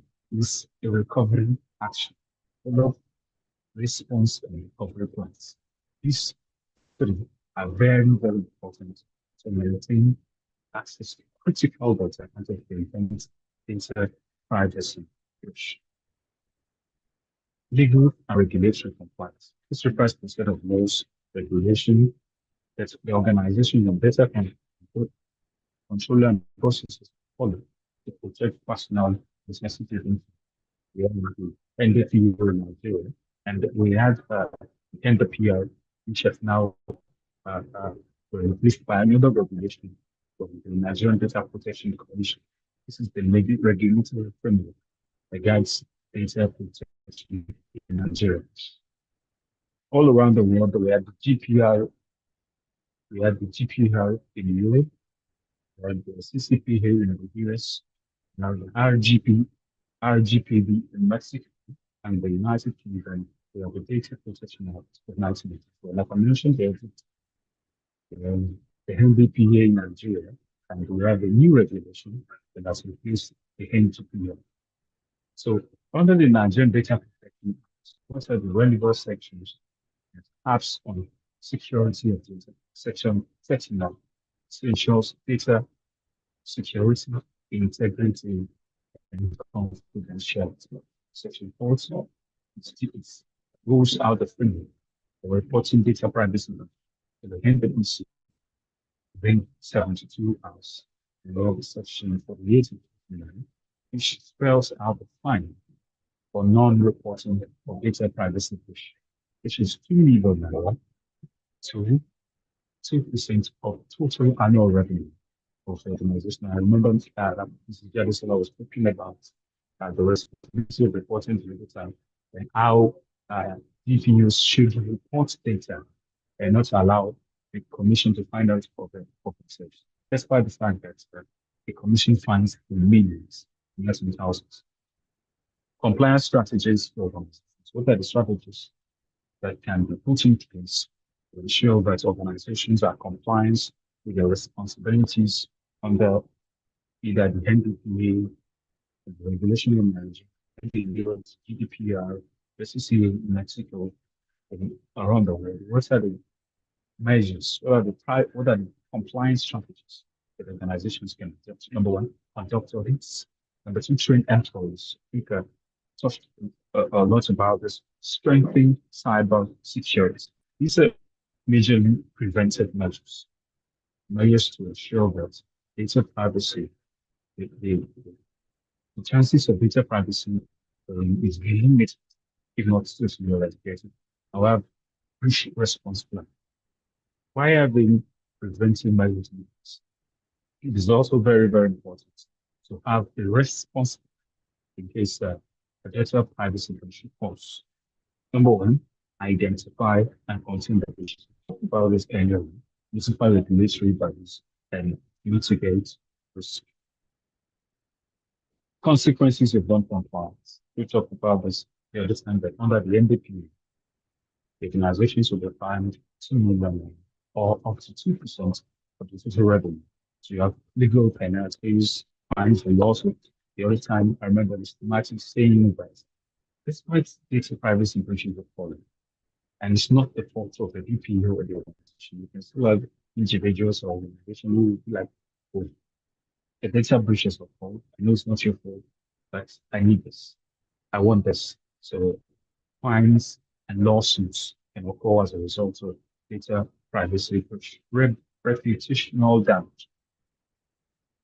Organizations that have experienced data privacy breaches, like the one we talked about later, that has exposes around 41 million people's sensitive data This kind of companies will suffer significant, significant reputational damage, which will result in loss of trust, just the business of the entire firm, operational disruption. Goes without saying that if an organization experiences a major data breach, there would be operational disruption in the organization. And case studies, real world breach impacts. The other time we give an example of a data privacy breach in the US, where 1 million people have their data exposed by a third party.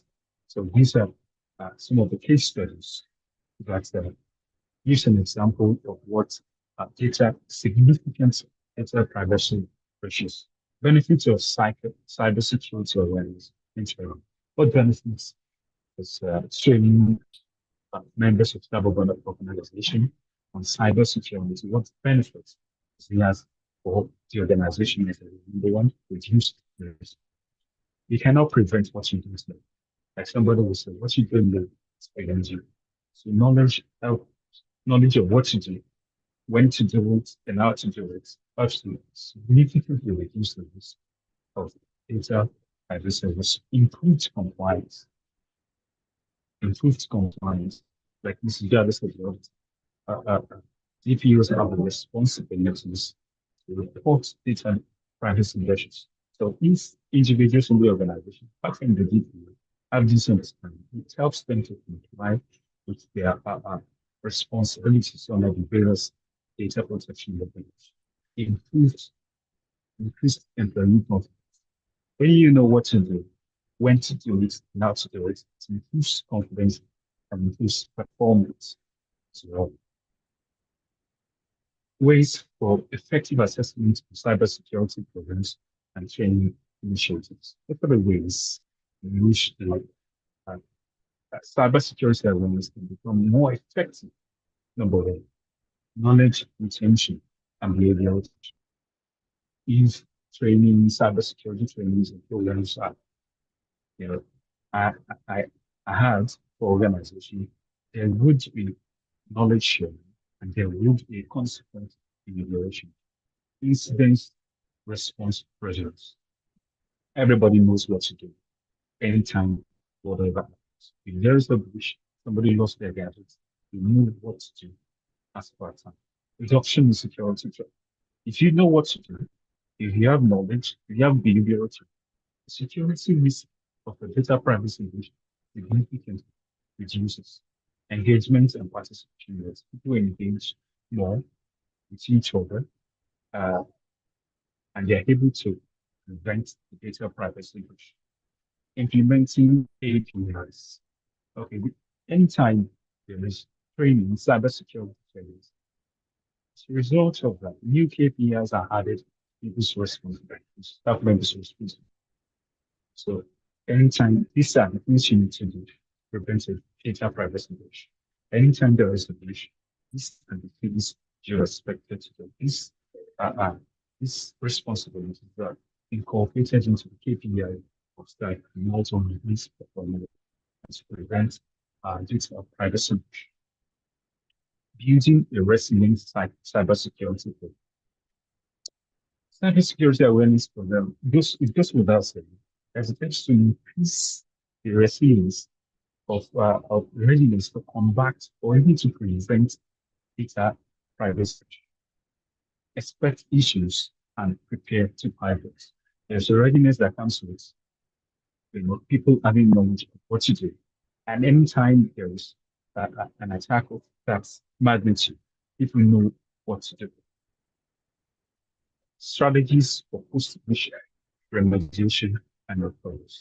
What are the things you need to do post-breach?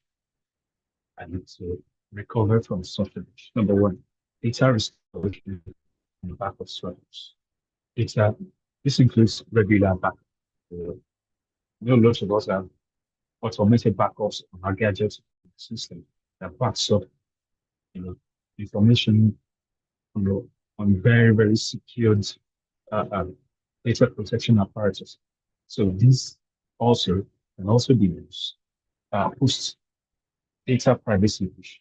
In order to back up this information, there's more sequences, restoration techniques, systems admin, and incident debriefing in post-breach.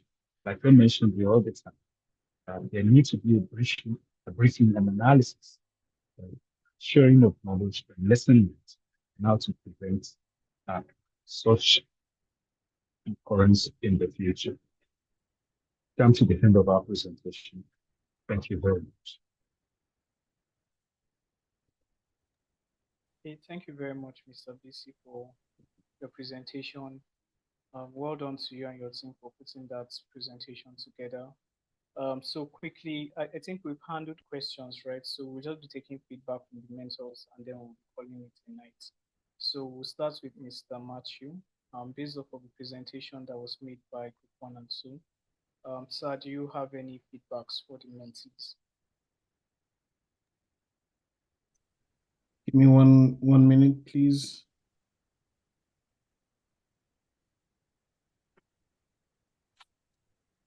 Let me know when you can see me. I can see you. Okay, so I think kudos to the entire group, both teams, for putting the presentations together. It's not easy. I think that was very well addressed.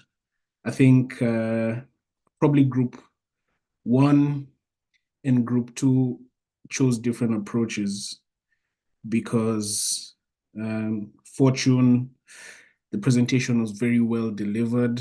I feel as though even just the theme of the slide, the general presentation was really good. And then Group 2 almost sort of had really great content, but then you could tell in the presentation there were some typos. There seemed to be issues going on with the audio there. So, but nevertheless, I think Group 1, that was really great. What I think Group 1 focused on was they showed they had a good understanding of trends, types of attacks, targeted industries, but I think they spent too much time with that sort of background and didn't very much go into the meat of data breach management. I think probably worth highlighting here is, which is a fairly common mistake, is the distinction between a personal data breach and a breach of data protection law, maybe other aspects like breaching rights or failure to have adequate measures in place. So some of the case law that they showed there was pretty evident there that, they've kind of overstepped or gone beyond the ambit of what a data breach is meant to be. So Group 1, next time, let's try and really be practical, maybe put ourselves in the position of someone responsible for mitigating or handling a personal data breach. Group 2, I can't really praise the content enough. I think that was really the crux of the matter. You really had a good understanding. You took us through the steps: preparation, identification, containment, eradication, recovery, and lessons learned, which is ideally where the answer, if you will, to the problem statement lies. I think that was really good. I think going an extra step as well and explaining the different regulations that cover data breaches, both the NDPA and the GDPR. I think that was fantastic. For me, I think it's just probably that quality control aspect, not great with the slides, lots of typos, different formatting. It's not a good look, but is it fatal? No. A good presentation overall. So I'll leave it there for now, and well done to you both. All right, thank you so much, Mr. Matthew, for very, very analytical feedback. I'm sure that both presenters are taking it as well as the groups also. They're taking notes of all mistakes and errors that Mr. Matthew pointed out, as much as also the appraisals, and I hope get to sharpen our skills better ahead of the next session. I don't know if Miss Jadisola is with us. Miss Jadisola, if you're with us, we would also like to get feedback. She's here, but I did hear some part of what um Mr. Matthew had said, and I hope I'm not repeating myself. So group one, I'm not sure I saw any case laws in your presentation, or is it because my network is really dealing with me, or is it that I didn't see it when you were referring to it? Okay, there were case laws, there were examples of case laws. Sir? There were case laws. They had case laws. Okay, so that means again, this is because I did not. I'll keep saying it until your ears are tired of hearing.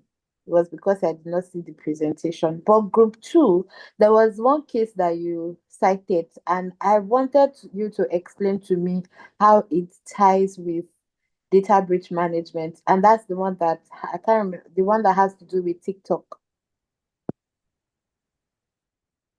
Can I go back to the presentation quickly? Oh, okay. I think why you are mixing groups. Okay, it was group one that cited. Okay. So that means there was actually a group that did not cite cases. I don't think so. Okay, so whichever is the group that did not cite a case, I don't know if you followed my pattern when I come here. I tend as much as possible to, come from a different perspective from most of the other mentors, and that's because I like to come from the practical sense of it. It's very easy to put pen on paper and write policies and processes and laws and whatnot, but the place of understanding is really in seeing where it has been applied. So that's like the importance of case laws. It's just so that you can see how these principles have been applied. Now for the TikTok, I can't remember whether it's group one or group two. The group that had I didn't think it had anything. It had more to do with consent, particularly consent in case of children, than for data breach, unless I'm missing something. And that's why I wanted, because my network was bad, like I said, I wanted the presenter to, give me a gist of the case, and so that I can see if it actually tallies with, data breach. Is the presenter for that group still on the call? Yes, ma'am, I'm here, ma'am. Okay, so I'm sure you know the particular case that I'm talking about. Yes, the TikTok case of parental consent. Yep. Okay, sorry, ma, I didn't So really I get mean, the point. how is data breach, how did data breach come into that particular case? Maybe it's because I don't have the facts, but I couldn't see it. Okay. From the facts of the case, they failed to take parental consent in terms of some streaming that has to do with children under age 13, and then I think they had to sue TikTok for not just actually a particular compliance, parental consent, something. And so they failed to, take that ask for consent before streaming such to the children. So it was more like a breach, and they had to, they were fined. Yeah. Sorry, ma, I didn't really, sorry, Okay. ma, I did not really process this slide. So I'm just wondering if that is less of a breach and more of focusing on the cons, because breach is when somebody that is not supposed to have access. So for instance, now let's say the parent, if I even this way, I don't think maybe a photography or a videography studio was engaged to record the child, the video, a regular video, nothing out of the ordinary that a child shouldn't be doing. And then, oh, I have a perfect example. So I have a close person who does what's it called, traditional outfits, ashoke, right? And she had done for these twins, and they were so fine, very cute, and the mother had taken a picture and had shared it with this my close acquaintance, and said, oh, see how nice your work is, with very strict instruction that please do not post these pictures. right? And then this close acquaintance had an apprentice. This apprentice starts her own business and wanted to do publication, and she used the picture of the twins. Not that she did a flyer or anything, she did a very big billboard and put the picture of the children there. Now the mother of the child passing by the street sights the picture and of course goes to this my very close acquaintance. What's that? Data breach or lack of consent?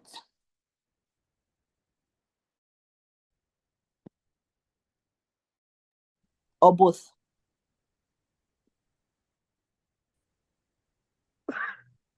I think it's data breach. Well, I also think it's The, both. any contrary opinion?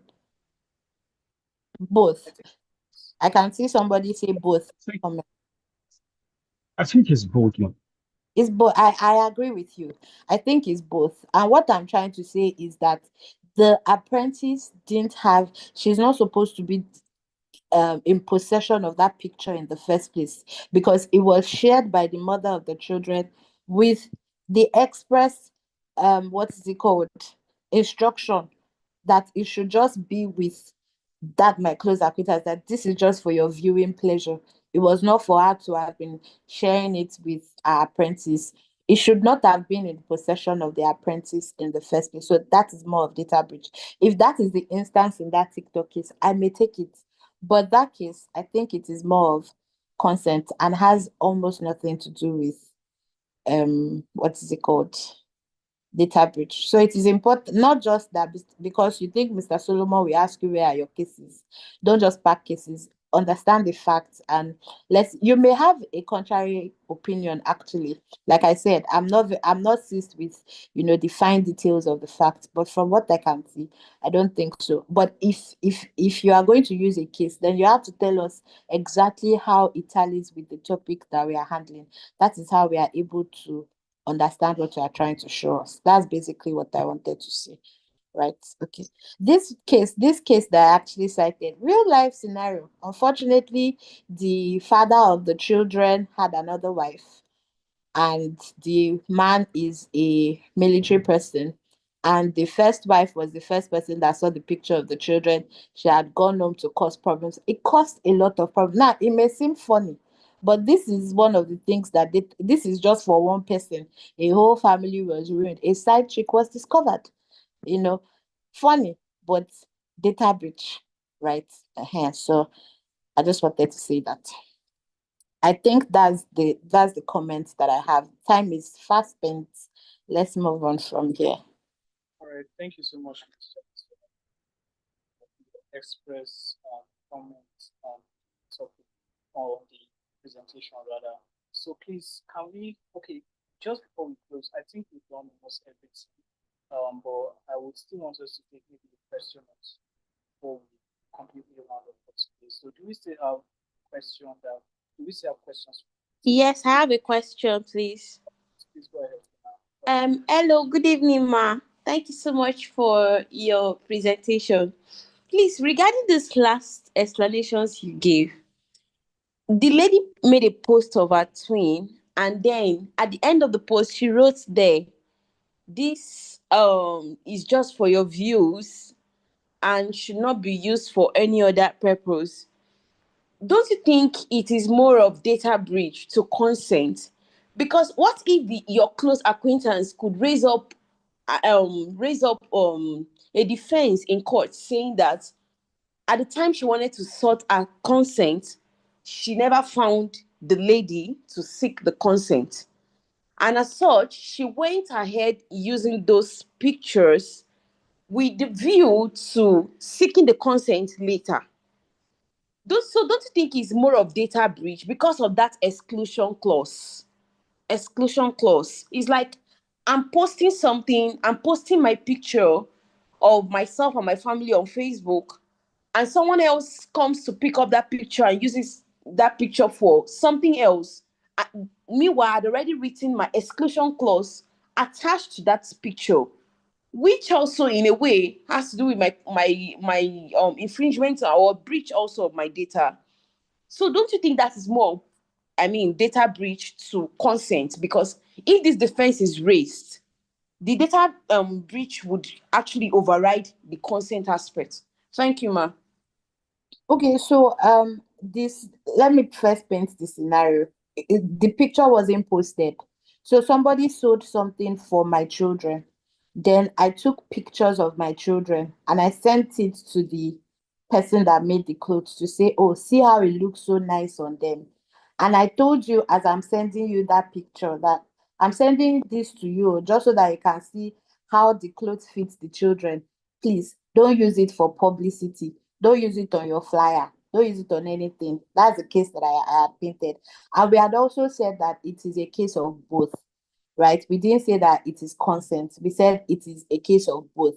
Now, it is both in the sense that between the data subject, which is the mother of the children now, and my close acquaintance, who will be the data controller, right?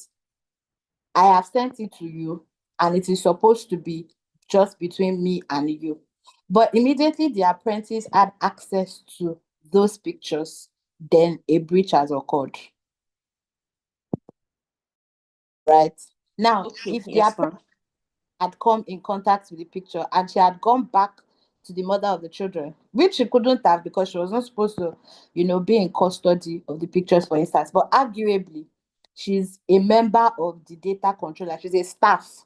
When you see a typical what's it called, confidentiality and privacy clause, you would see it include the data controller and its employees, its partners and assigns, just anybody that just by being associated with the data processor can have access to it. So we can say that she's a member of staff, right, of the close acquaintance who is the data control. So let's just even say that she came in contact with it and she wants to use it. She should have gone back to the data subject to seek for consent. Now, in this case, the children cannot give consent because they are kids. It's their mother that can give consent as their guardian. Should have gone back to seek consent.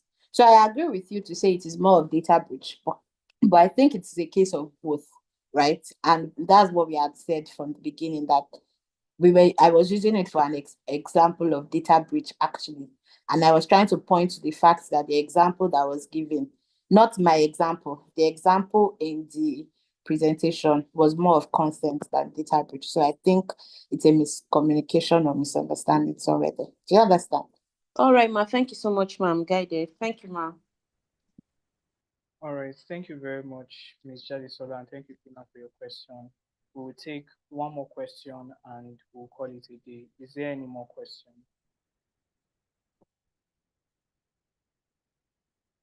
Do we have any more questions from the mentee? Okay. I would want to assume that we don't have any more questions. So, in the absence of any question, I want to once again say a big thank you to our mentors, Ms. Jadisola and Mr. Matthew, for such an incredible time in class. Your shared knowledge on today's topic has been very insightful, and I really hope that our mentees, okay, from the looks of things, where I noticed that it seems we had a good grasp of what our mentors were trying to communicate.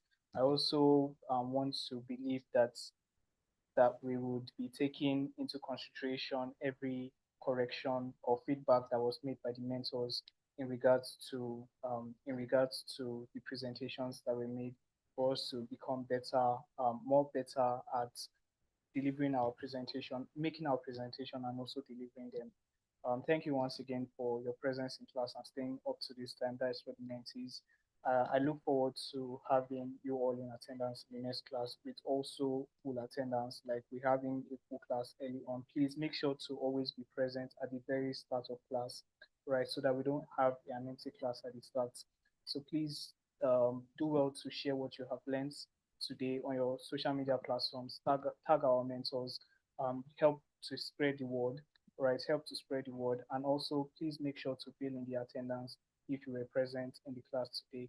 Once again, a big thank you to Ms. Jadisola and to Mr. Matthew for your time and for your insights.